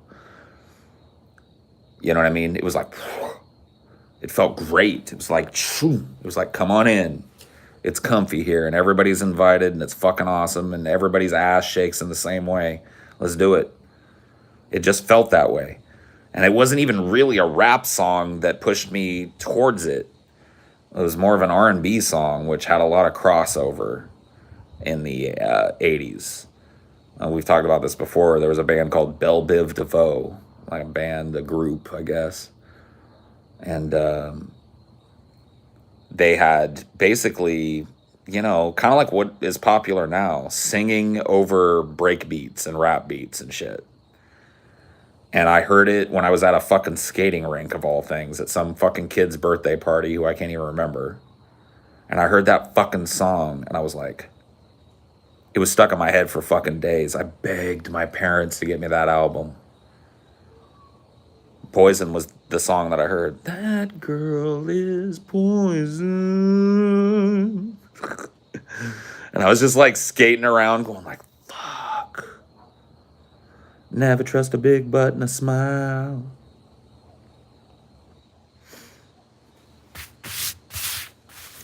It's driving me. Can't sing that shit. These are the breaks. Break it up, break it up, break it up. See, I didn't get exposed to the earlies and the greats. What was my first CD? That's actually a really good question and one that I remember very fondly. I know exactly what my first CD was. I got for I want to say it was like my 16th birthday. The one thing in the world that I wanted was, I think it was actually earlier. I think it was my 14th birthday now that I think about it. One thing in the world that I wanted was a Discman. They weren't brand new. They'd been out for a while, so there were cheap ones on the market and shit. But they were just they were like $70, and that was out of my fucking price range. So that's what I asked for my birthday, and that's what I got that year. My parents got me a Discman, and with it, they had a list of CDs that I'd given them for the last Christmas, and they just picked one. And interestingly enough, the title that they picked to give me with my Discman was Lethal Injection. So it must have been like 95. Ice Cube's Lethal Injection. And I let my tape rock till my tape pop. Like, I just listened to that back to front, front to back, all day at school, all day on the bus. It was so cool. But yeah, that was the first CD I ever owned.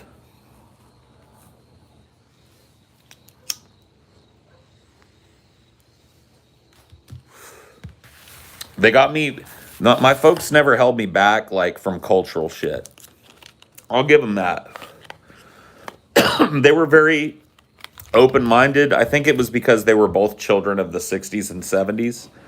And so I think that they understood childhood maybe a little better than had they been born in the decade prior.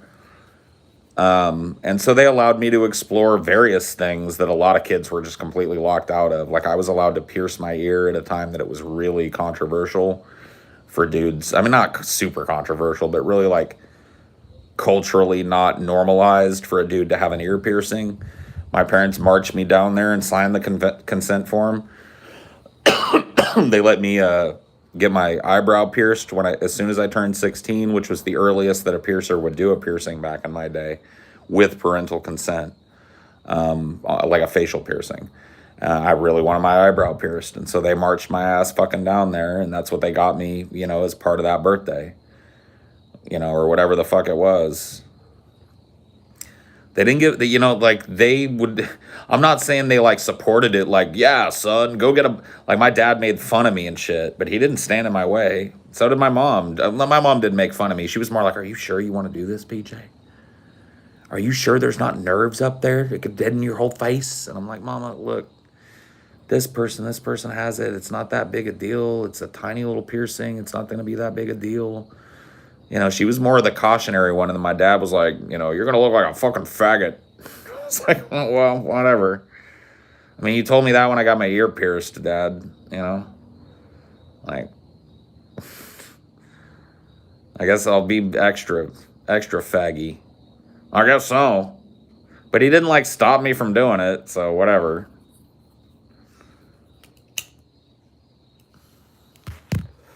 You do it to get girls? No. I did it because I felt like I looked so fucking normal and so fucking forgettable. And it was more of a self-esteem thing. Like, I thought that I looked kind of cool with it. Like, I imagined how it would look, and I kind of lined things up, and I was like, you know what, dude, I think that would look cool. I got to have my tongue pierced, too. When I was 18, as soon as I turned 18, I got my labret pierced. I got my septum pierced. I gauged both ears out, got them punched to 10s, and then stretched them to 6s, that was a pretty big fucking gauge back then. Now these are double aught now, and that's pretty small. Now people are like quarter inch is what you consider a big gauge, but I had pretty big gauges before a lot of people had them. I just had one eyebrow piercing. It was right here. I mean, you could probably, if the light was better out here, ask me and I'll show you guys one day. I still got the little scar there. I can still feel the little tube. It's fading with time, I'll tell you that much. I'd have to go get it re-pierced now, but the remnants are still there. I have my tongue pierced as well. Got that done towards the end of my 18th year, going into my 19th year, almost like 3 months before I got kicked out of the house.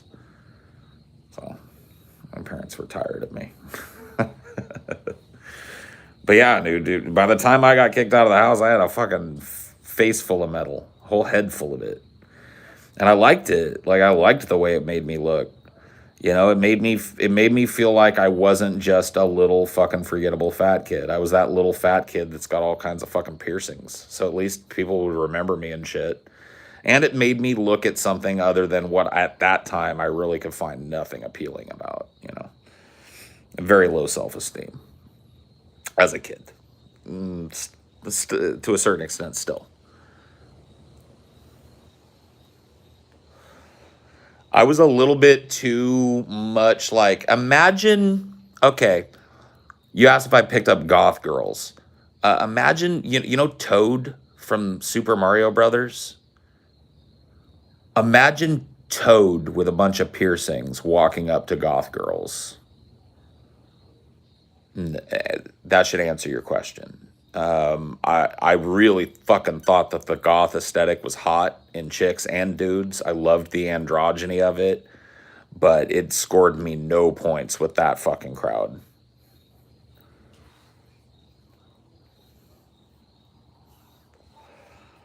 You needed to be a little more than pierced, to be a goth kid.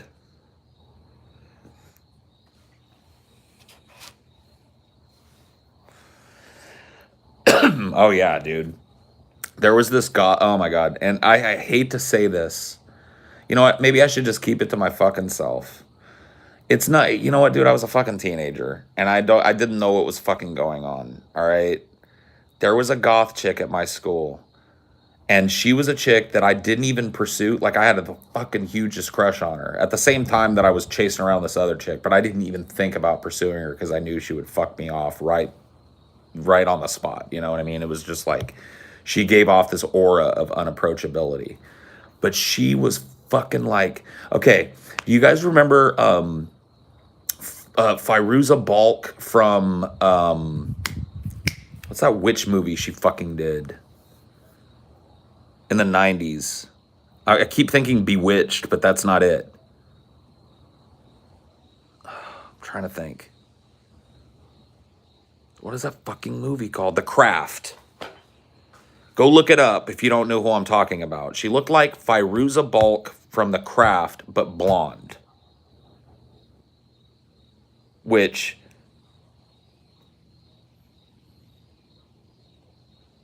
you know what I mean? That was my shit. Thank you. I kept thinking fucking Bewitched. So she looked like Firuza Balk from The Craft, but well before The Craft, though. The Craft aesthetic was based on girls that were dressing like her. The Craft didn't come out until after I was already fucking late in high school and shit. This chick was fucking, she was an originator. But here's the thing that I was worried about talking about.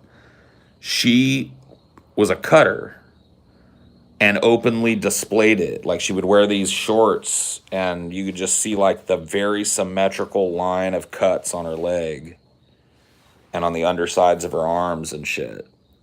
And she was just like unapologetic about sporting that shit. And to me, like being a kid that didn't understand what that was, I thought it was like an aesthetic choice. And I was like, fuck, this chick is hot. Oh my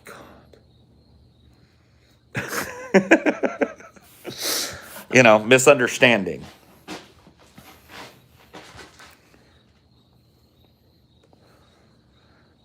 I didn't understand that it was, what it is. I'd never seen it. So it was like, whoa.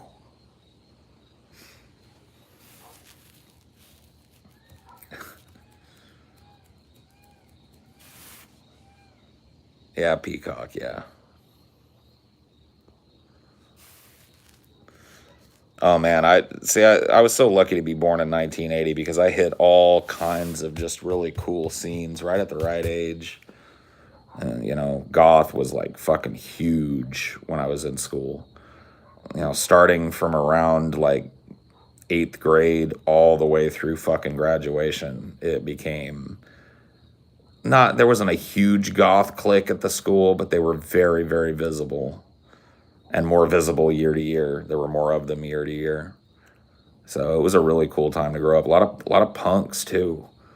Like a lot of kids in the school that went and fought the school board on their rights to like have mohawks.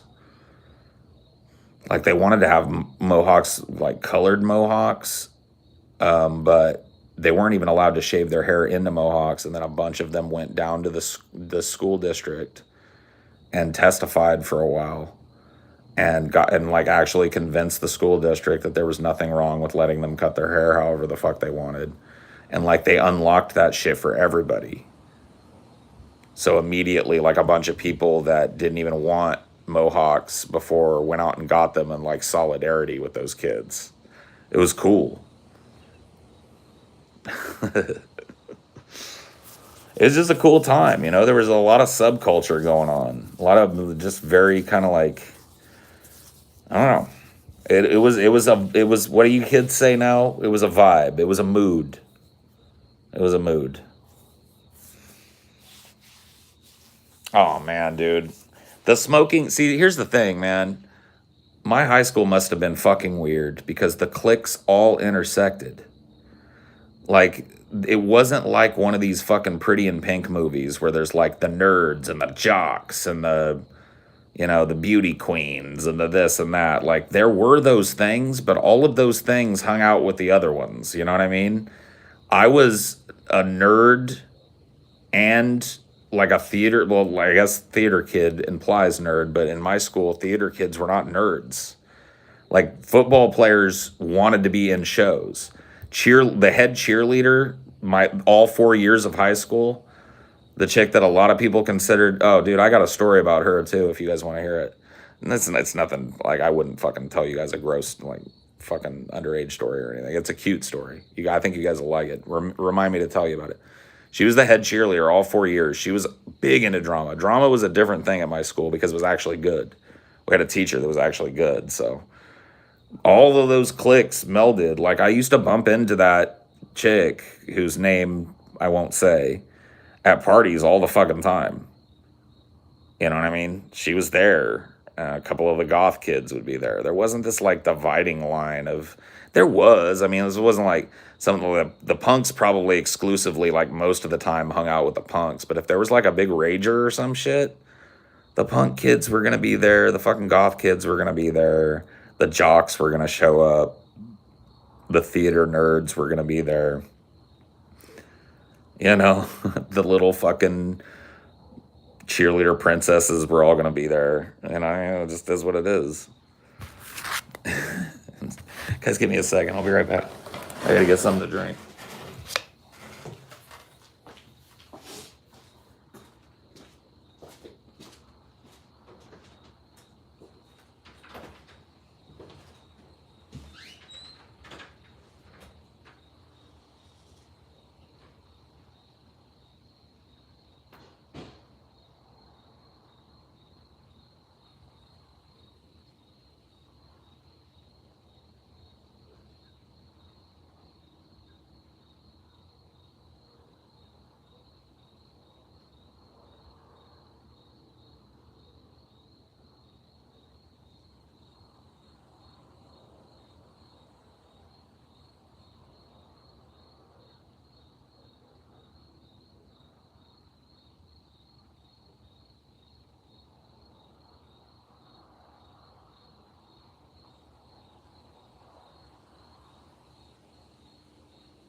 Where were we? The mind, it wanders. I don't know what we were talking about.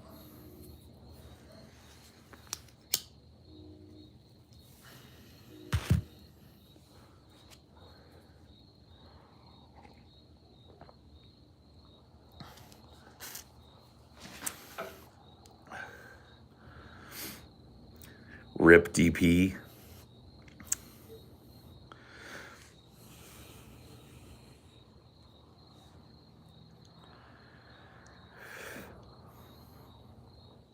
He said to remind you to tell a cheerleader story. Oh, yeah, that's right.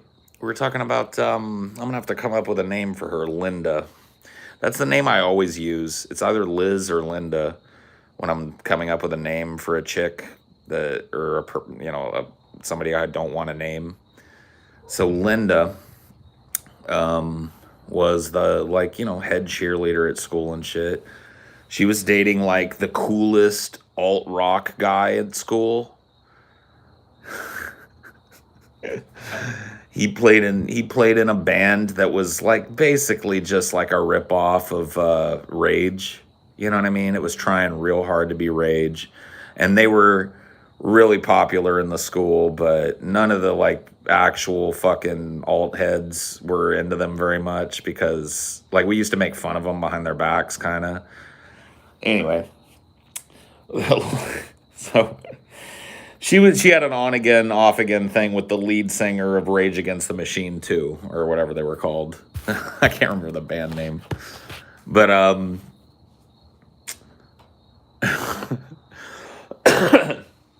anyway, I've told you guys before that like I chased after this one chick all through high school, right? And she did me pretty dirty, but I don't blame her for it. Like whatever. She was a kid. I was a kid. But she, kind of led me on, would tell me like I'm not interested in you, and then like the week later she'd pull me like backstage and fucking like push me up against the wall and kiss me. She was just like always keeping me on the hook.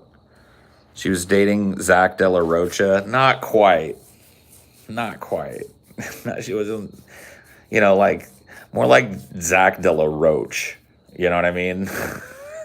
Drop the A. Just straight up Zach De La Roche, Anyway.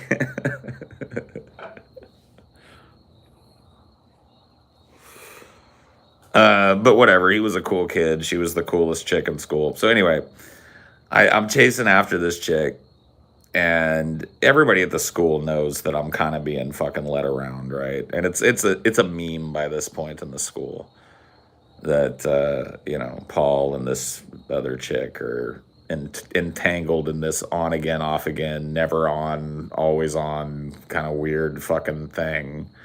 And so I was in that. And we went to this fucking theater competition at a place called Amador up in the mountains in Northern California. And I thought for sure that I was going to get fucking laid, because just like we were rehearsing a show that we took a scene from to Amador. It was a competition, right? So we were in the midst of rehearsing a show, and that story I told you earlier about her like snagging me and fucking throwing me back behind a fucking curtain where nobody could see and just fucking sucking face with me and then just walking away. Like that happened 2 or 3 fucking times, like in the lead up to Amador. So I thought like, dude, what is she fucking signaling other than as soon as we get the chance, we're fucking, right? So I brought, like, this sounds so cringy and shit, but I brought condoms and shit. Like I was ready to get the fuck down, right? Because I thought, like in my mind, I was like, oh my fucking God, it's happening. It's happening. It's gonna happen. She's sending the fucking signal. That's why she keeps doing this shit. Because we're gonna fucking sneak off at Amador and we're gonna fuck. So anyway, my theater troupe had this tradition, and I hesitate to talk about it, but let's just say it involved in the kids, and it was a long-standing tradition, sneaking out really late at night once the chaperones had gone to sleep and going to a graveyard that was a big centerpiece historical graveyard in Amador that was always like a couple of blocks from the little bungalows that they put us up in when we went to this theater competition.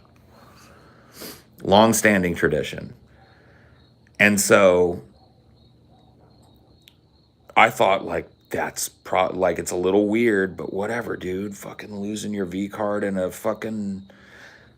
And once again, I had no right to expect this, but I just thought she was tossing the vibe, right? So I thought it was going to go down in the fucking graveyard. I thought, because that's the perfect place. Everybody wanders off and tries to scare each other. We find a quiet place in the back of the fucking graveyard. We fuck.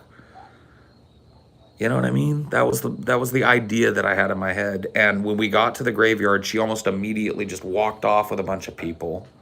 Like when I wasn't looking. Like we were walking with a group of people, and then all of a sudden I heard voices far away, and I saw her walking off that way, and I was like,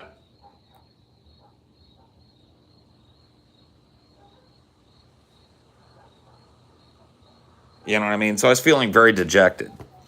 So I immediately lost the rest of the group that I was with because I had to go be emo, right? Your hair is everywhere. That song hadn't been written yet, but that's how I was feeling inside. Screaming infidelities, taking it to where.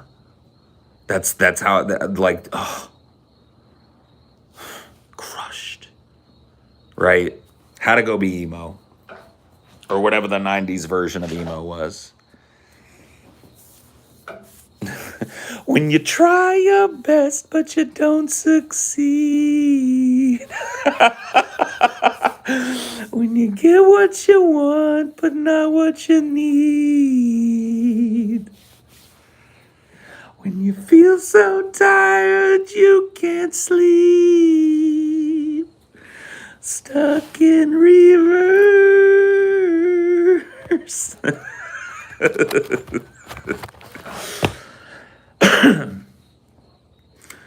Lights will guide you home. When you were 4, couldn't look you in the eye. I just needed to walk out. Fade into you. You know what I mean? I needed to go fade into the... I wanted to bury myself in the graveyard. Like, I remember thinking how funny it would be if I found a freshly dug grave out there. I would take it as a sign. You know what I mean? Like a grave that was waiting for a funeral tomorrow or some shit. Like, I was like, dude, if I run across one of those motherfuckers, I'm going to flip a coin. And if it goes the wrong way, I'm just going to crawl in that grave.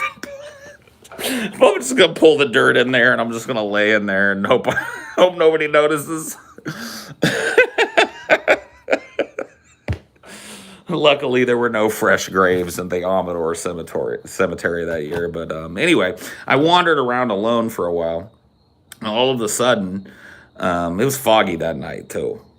All of a sudden, I heard, like, footsteps. And I heard, Paul, is that you? And I thought it was the chick that had walked away. And I was like, oh. And all of a sudden, the Mazzy Star record skipped in my head. And fucking, hey now, you're an all-star, or whatever was popular at that time. You know, whatever the upbeat thing was that year. And I thought it was her. And I turn around, and it's the fucking head cheerleader chick. Now, it's not like I'd never talked to her before. Like I said, she was in theater with us. So it's not like we were kind of friends. But she walked straight up to me. I fucking shit you not. Walked straight up to me and kissed me right on the mouth. And then she was like, you deserve better than what she gives you. And she walked away. It didn't feel like sexual the way she did it.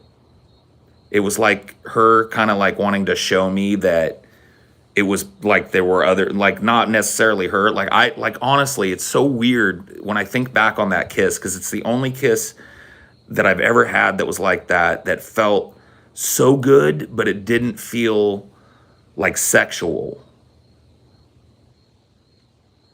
Right? It felt right. A sympathy kiss, kind of. If you want to, I mean, you really want to couch it negative, but yeah, I guess so. A sympathy kiss. It was kind of like, you know, and I was like, I stood there, and she just kind of walked off to head towards, you know, whoever she was heading towards. Like, she didn't. It wasn't like she planned to do that. She just, yeah, it was like a hug.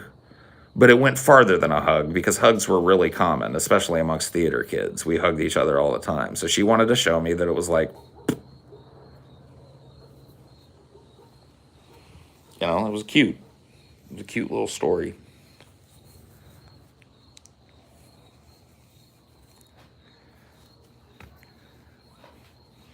And she was right, too. I did fucking deserve better than that bitch. Fuck that bitch.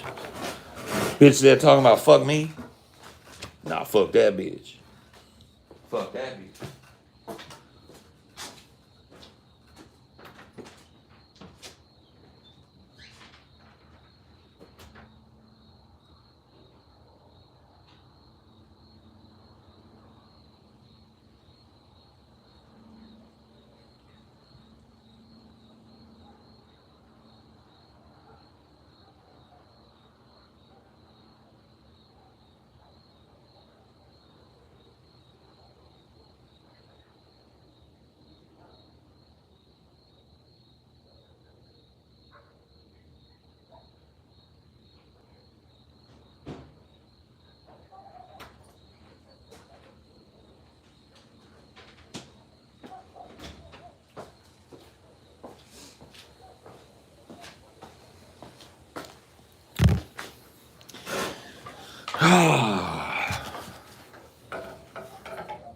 Head cheerleader gave Paul a no-tongue sympathy kiss.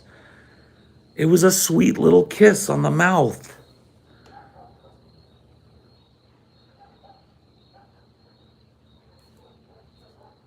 She was my friend.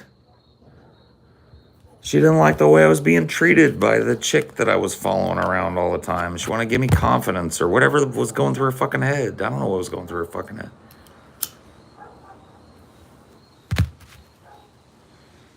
And what's wrong with sympathy? Yeah.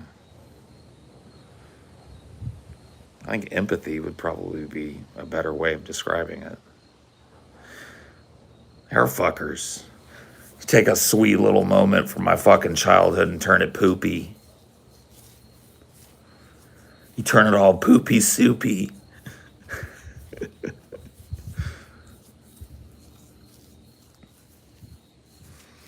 First cigar and Zippo, huh? Welcome to a long, expensive, addictive habit.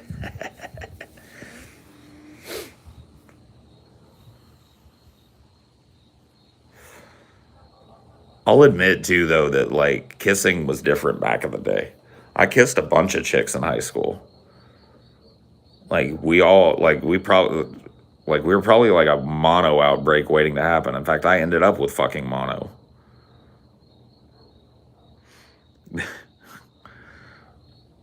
Kissing was a little different. Like, kissing wasn't like committing to somebody for life and wanting to marry them like it is now. You know what I mean? Like, we didn't look at it that way. It felt good. And so it's something that we did. But this one didn't come off that way. There was always like sexual undertones to the other little random, no feelings attached make-out sessions and shit. There was none of that in this kiss. It was a, I don't know how to describe it. She kissed me, dude. That's my wifey, right? Or we made out at a party, dude. I'm in fucking love. It just didn't work that way when I was in school. Like, I might tell my bros, like, hey, dude, I made out with so-and-so at the party, but it was not assumed that anything beyond that was happening.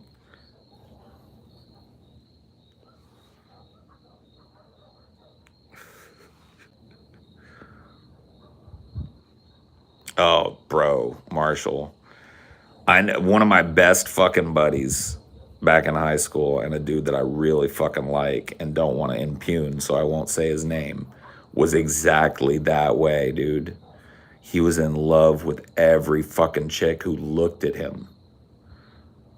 You know what I mean? Like, he would talk, we had this like stage before you were actually going out, like where you were talking to somebody, right? And he would be talking to a chick.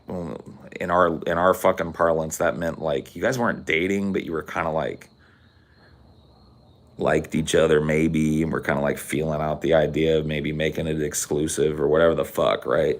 You're talking to. So he would be like talking to a chick. And he would be in fucking love. He'd come to us and tell us that, like, she's the one, fucking, oh my God, she's beautiful, she's this, she's that. He'd start writing songs about her and shit. And then it just, like 2 months later, it would all crumble to ash. But like a month after that, there'd be another one. You know what I mean?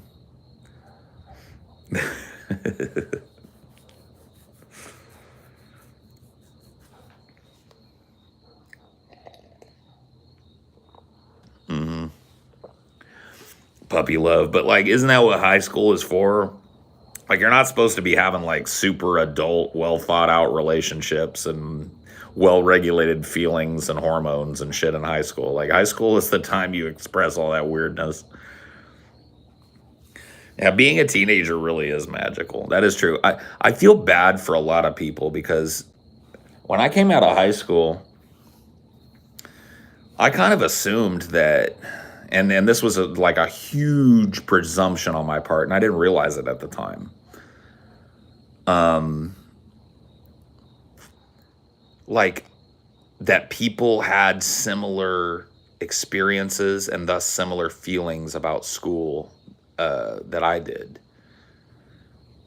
because I had a fucking blast in high school. Yeah, there were parts of it that sucked, like everything leading up to seventh period.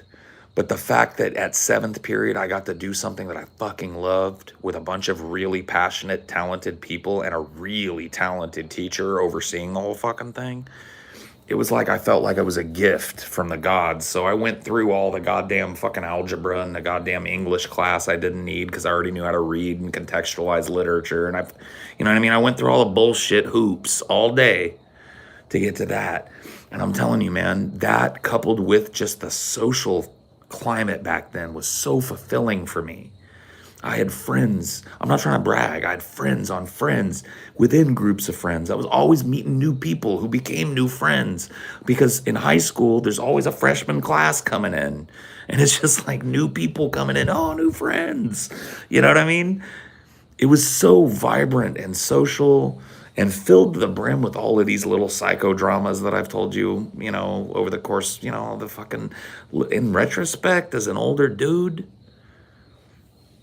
I look back on those days and I'm like, man, that was freedom. And I didn't even know it. That was really freedom. You know, I wasn't responsible for paying all of the bills in my life. There's no way I could have been. I was responsible for going to school and being passionate and partying and trying to get laid. You just made me think about how literature does this for me. Thank you. Hey, no problem, man.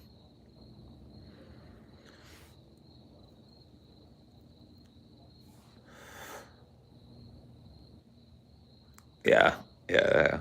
Cherish it scene from Billy Madison, yeah.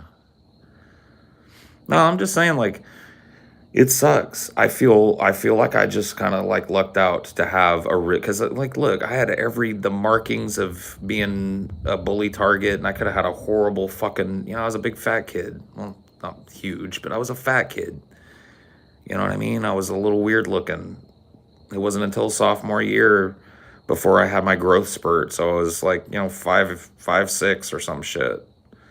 And then I had this growth spurt my sophomore summer. I went from 5'6" to 5'9", and then by the time I was in fucking senior year, I was 6 feet tall.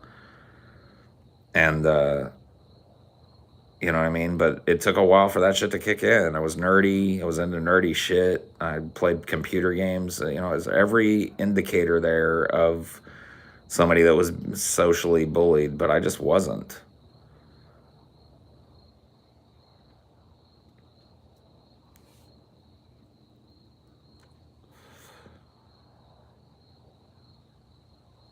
You had undiagnosed autism. Well, I mean, yeah. See, once again, I rolled the dice, the old genetic dice correctly on that or whatever.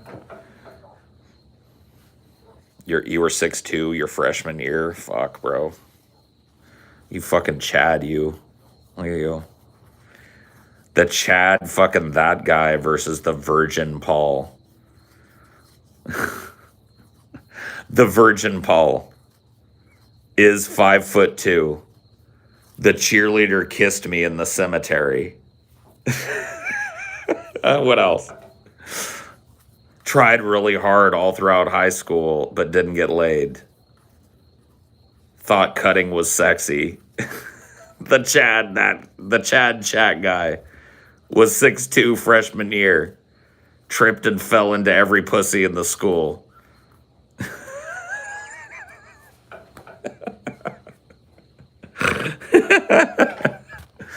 Is actually humble and not a salty piece of shit.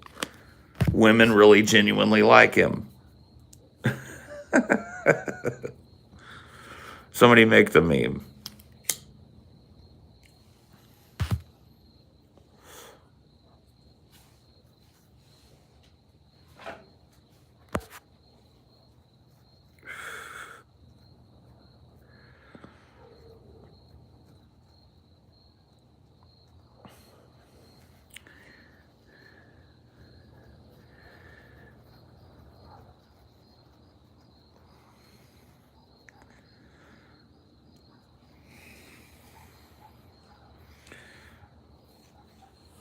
Oh, man. What a world.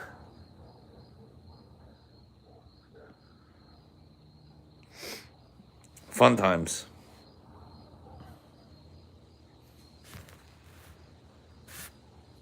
Had enough cigar, feel sick. Yeah, no shit. You shouldn't be inhaling it. You gotta go easy on that shit if you're not like a normal nicotine smoker, man. Those things are like nicotine nukes.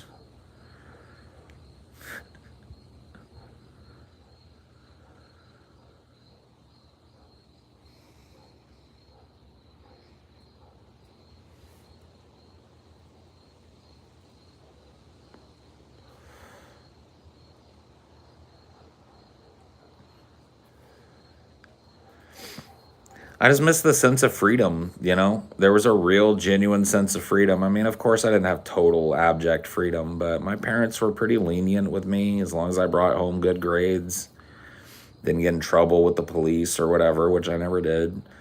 I could go wherever I wanted. My curfew was pretty fucking late, you know, and I could fucking tell them, like, hey, after this show, we're gonna have a big party and we're probably gonna stay out real late. And they'd be, you know, my mom would just be like, be careful.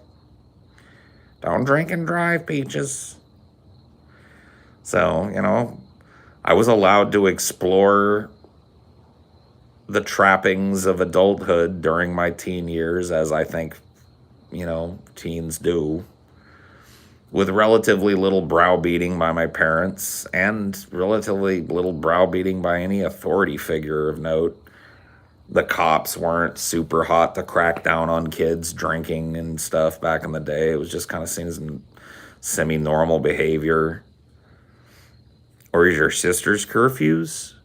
I think that's probably a place where they got it worse than I did, because their curfews, if I remember correctly, you'd have to ask them, were pretty strict in comparison to mine.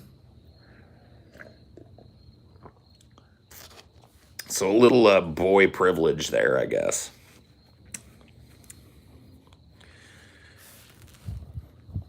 Your first real love is really special too.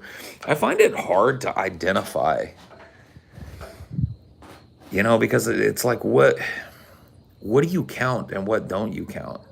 I remember the first time I felt the feelings of love, like the feeling that I wanted to be around a person all the time, and that I wanted to have a picture of this girl, and I want to have a picture of her near me, and I wanted to see her all the time, and I thought about her all the time, and blah blah blah blah.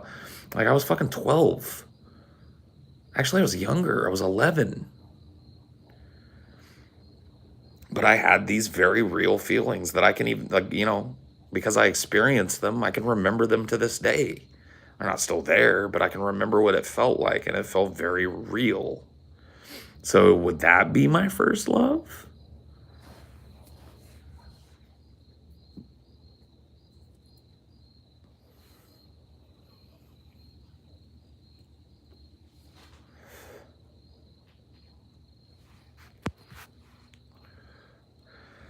Well, if that's the case, then,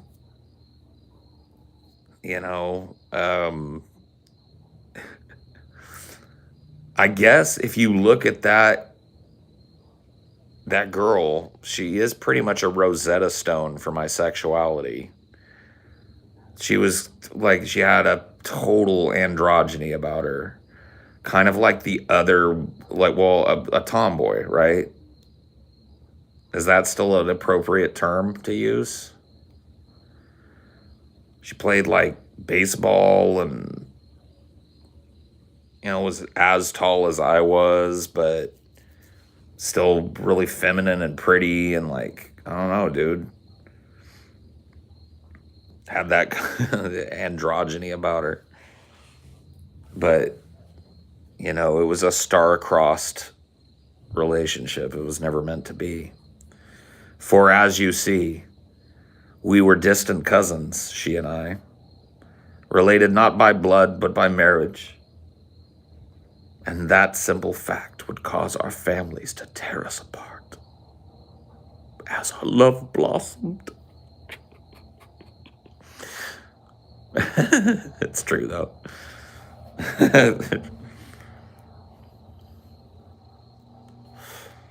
She was my cousin by marriage, and my family caught wind of it early because I was a fucking talker. But once her dad caught wind of her wanting to be all sweet on me and shit, he shut that shit fucking down, and I basically never saw her again. It was like...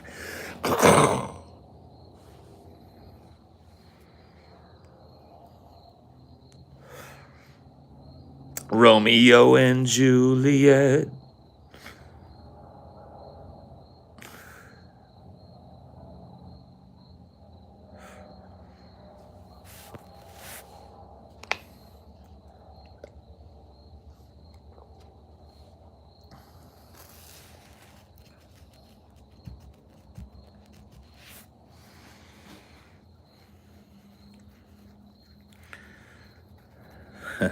Such a strange emotion, yeah.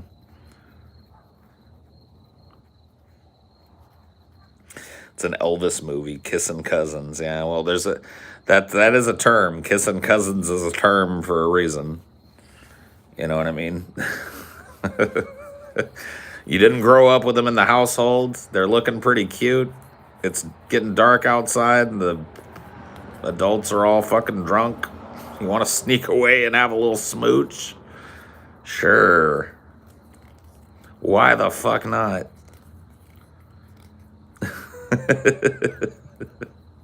Kissing cousins.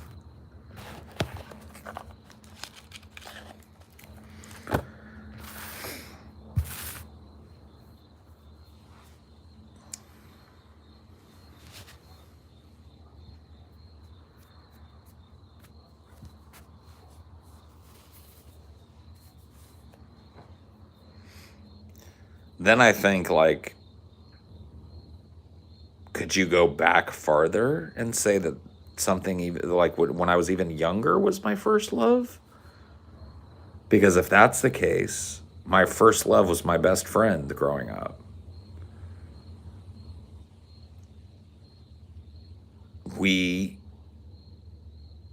expressed these kind of proto-sexual, proto-romantic kind of rituals with one another. I spent every day with her. She was raised as a biological male, now a trans woman. I spent every fucking day with her. You know what I mean? So was that my first love? How far back do you go?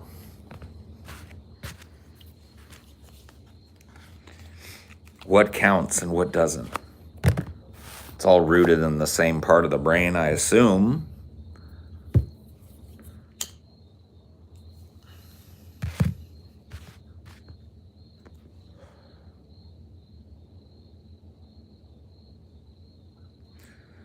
Oh, dude. I had no trouble with the ladies in the first grade and the second grade. In fact, the trouble that I had with the ladies was that there were two that wanted me at the same time, and they got in a fight over me, and I got pulled into the fucking principal's office and got told that this is not, you know, like, I can't remember exactly what my principal, he's dead now, so I guess I can say his name. His name was Jerry English. He's a really nice guy. Everybody respected him. And all the kids, too. We all loved him. And he pulled me into the office, and he gave me the talk. You know, it was like, Mr. Parkey, you need to know that this is not a dating place. This is a place for you to learn. I wasn't trying to date anybody. You know what I mean? Just I had a couple little girls that were sweet on me.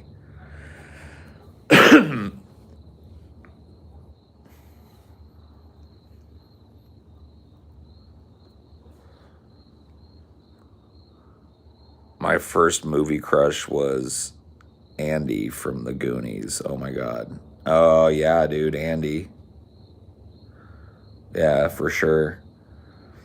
You know what the funny thing is? I actually thought that the nerdy chick was cuter. Especially like I remember thinking she was like supposed to be made to look nerdy, but like in that scene where she takes her glasses off and Mouth is like,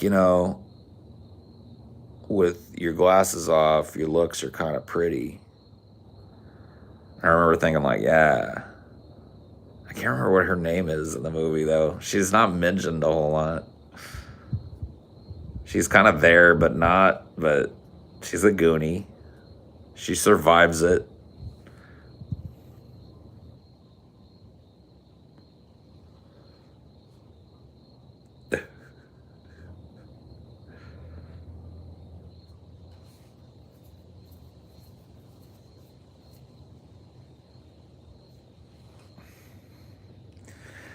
Yeah, that Velma look and slightly androgynous too, with the fucking pixie haircut and shit.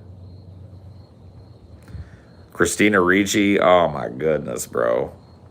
Tell me about it. Tell me about it. See, she was like, I'm actually older than Christina Ricci, if I'm not mistaken. Look that up. Am I old? I get the feeling that I'm older by Christina Ricci by like a couple of years. Is she in her 30s now?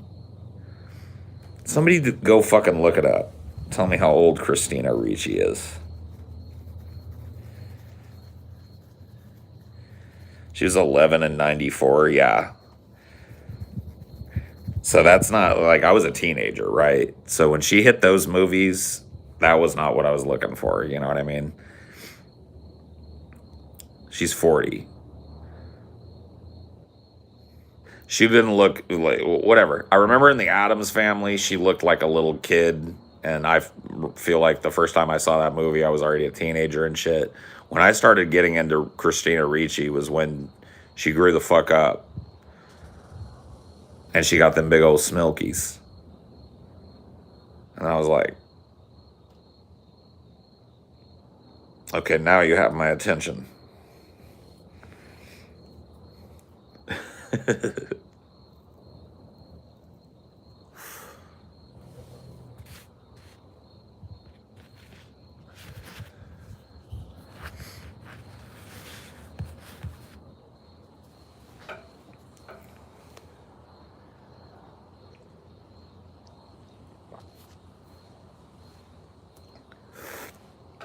Trying to think who else I had a crush on back in the day. Like celebrity wise, who are my celebrity crushes when I was a kid? I know I had a poster of Cindy Crawford in my room. She was a supermodel. It was pretty common back in the days for dudes to have like supermodels on their walls. I don't know if kids still do that. Probably not. She was like a swimsuit model, pretty hot, you know what I mean? I remember I had a big Cindy Crawford poster in my room. I'm trying to remember who else. Tyra Banks, but back in the 90s before she became insane. Before she turned into current Tyra. Yeah, I remember I had a crush on Tyra Banks back in the day. Ewan McGregor was a crush of mine back in the day. As soon as I fucking saw him, Leonardo DiCaprio. That fucking movie, he was like 16 in it. The Basketball Diaries came out when I was like 15. And I was like, pew. Firuza Balk, yeah, shared that fucking crush.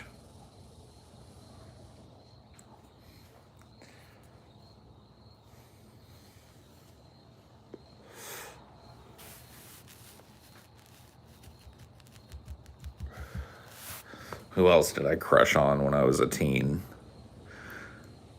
Who else was I crushing on when I was a teen? I'm trying to think. Mazzy Star. I thought she was cute. Still do. There was this band called... Fuck, what are they called? I remember the name of the fucking album that I liked, but I can't remember the name of the band. The name of the album is Zero Space. They were like a... kind of like, I don't know how to put it, like an industrial alt rock band. Had a female lead singer that I really liked.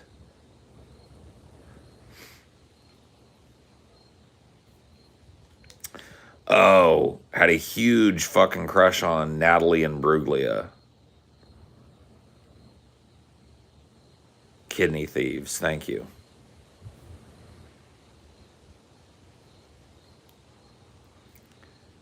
That's the band. Alyssa Milano, yeah.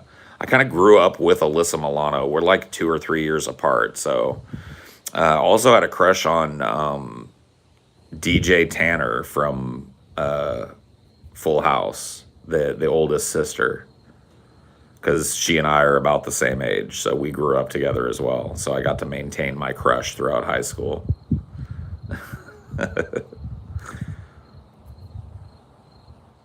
Candace Cameron, yeah.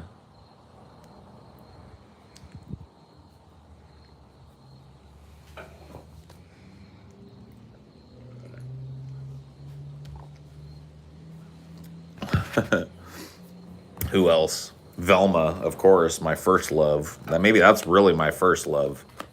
Velma from Scooby-Doo.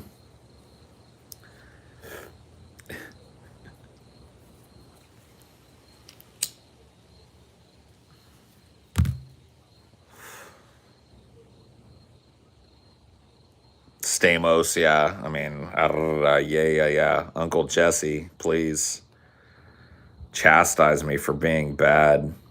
Cameron Diaz before she slimmed down. Yeah. Oh, you guys are making me think too. Christina Applegate from fucking back in her Married with Children days. Damn, Christina Applegate though. Lord have mercy.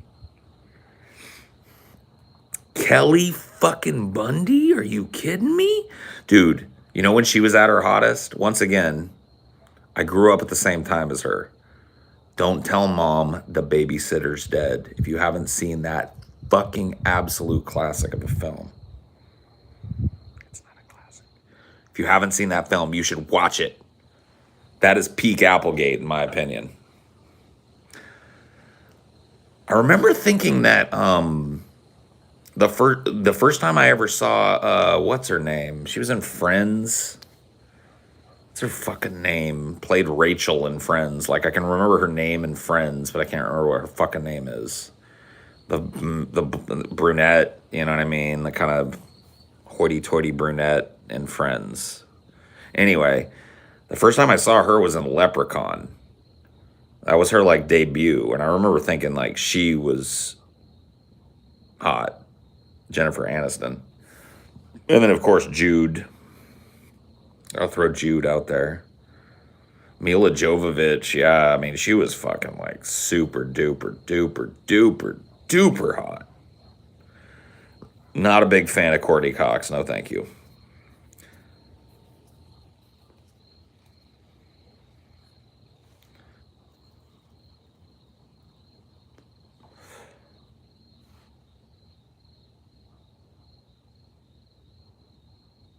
The Ferris Bueller TV series, yeah. I didn't catch that.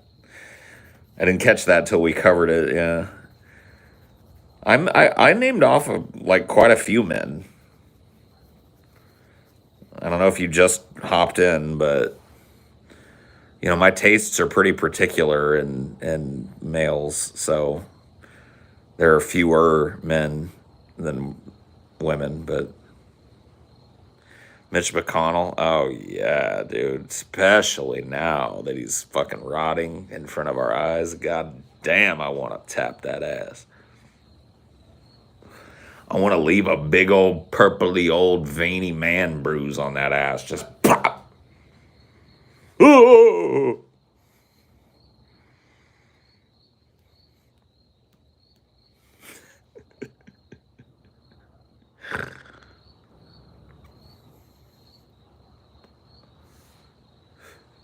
Mitch the Switch.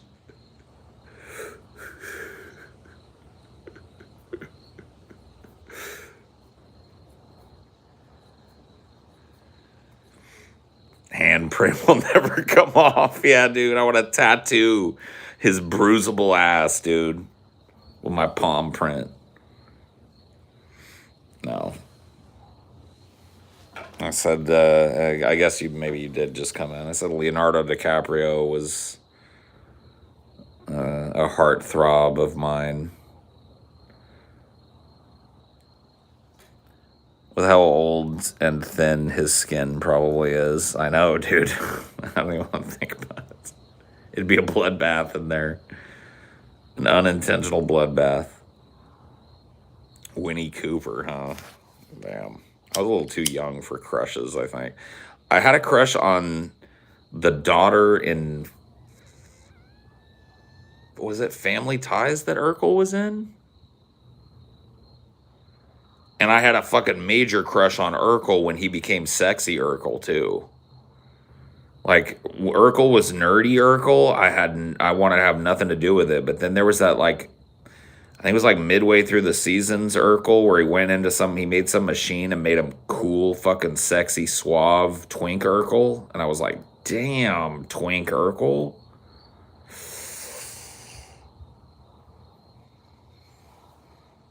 Stefan, yeah. Yeah, dude. Stefan Urkel.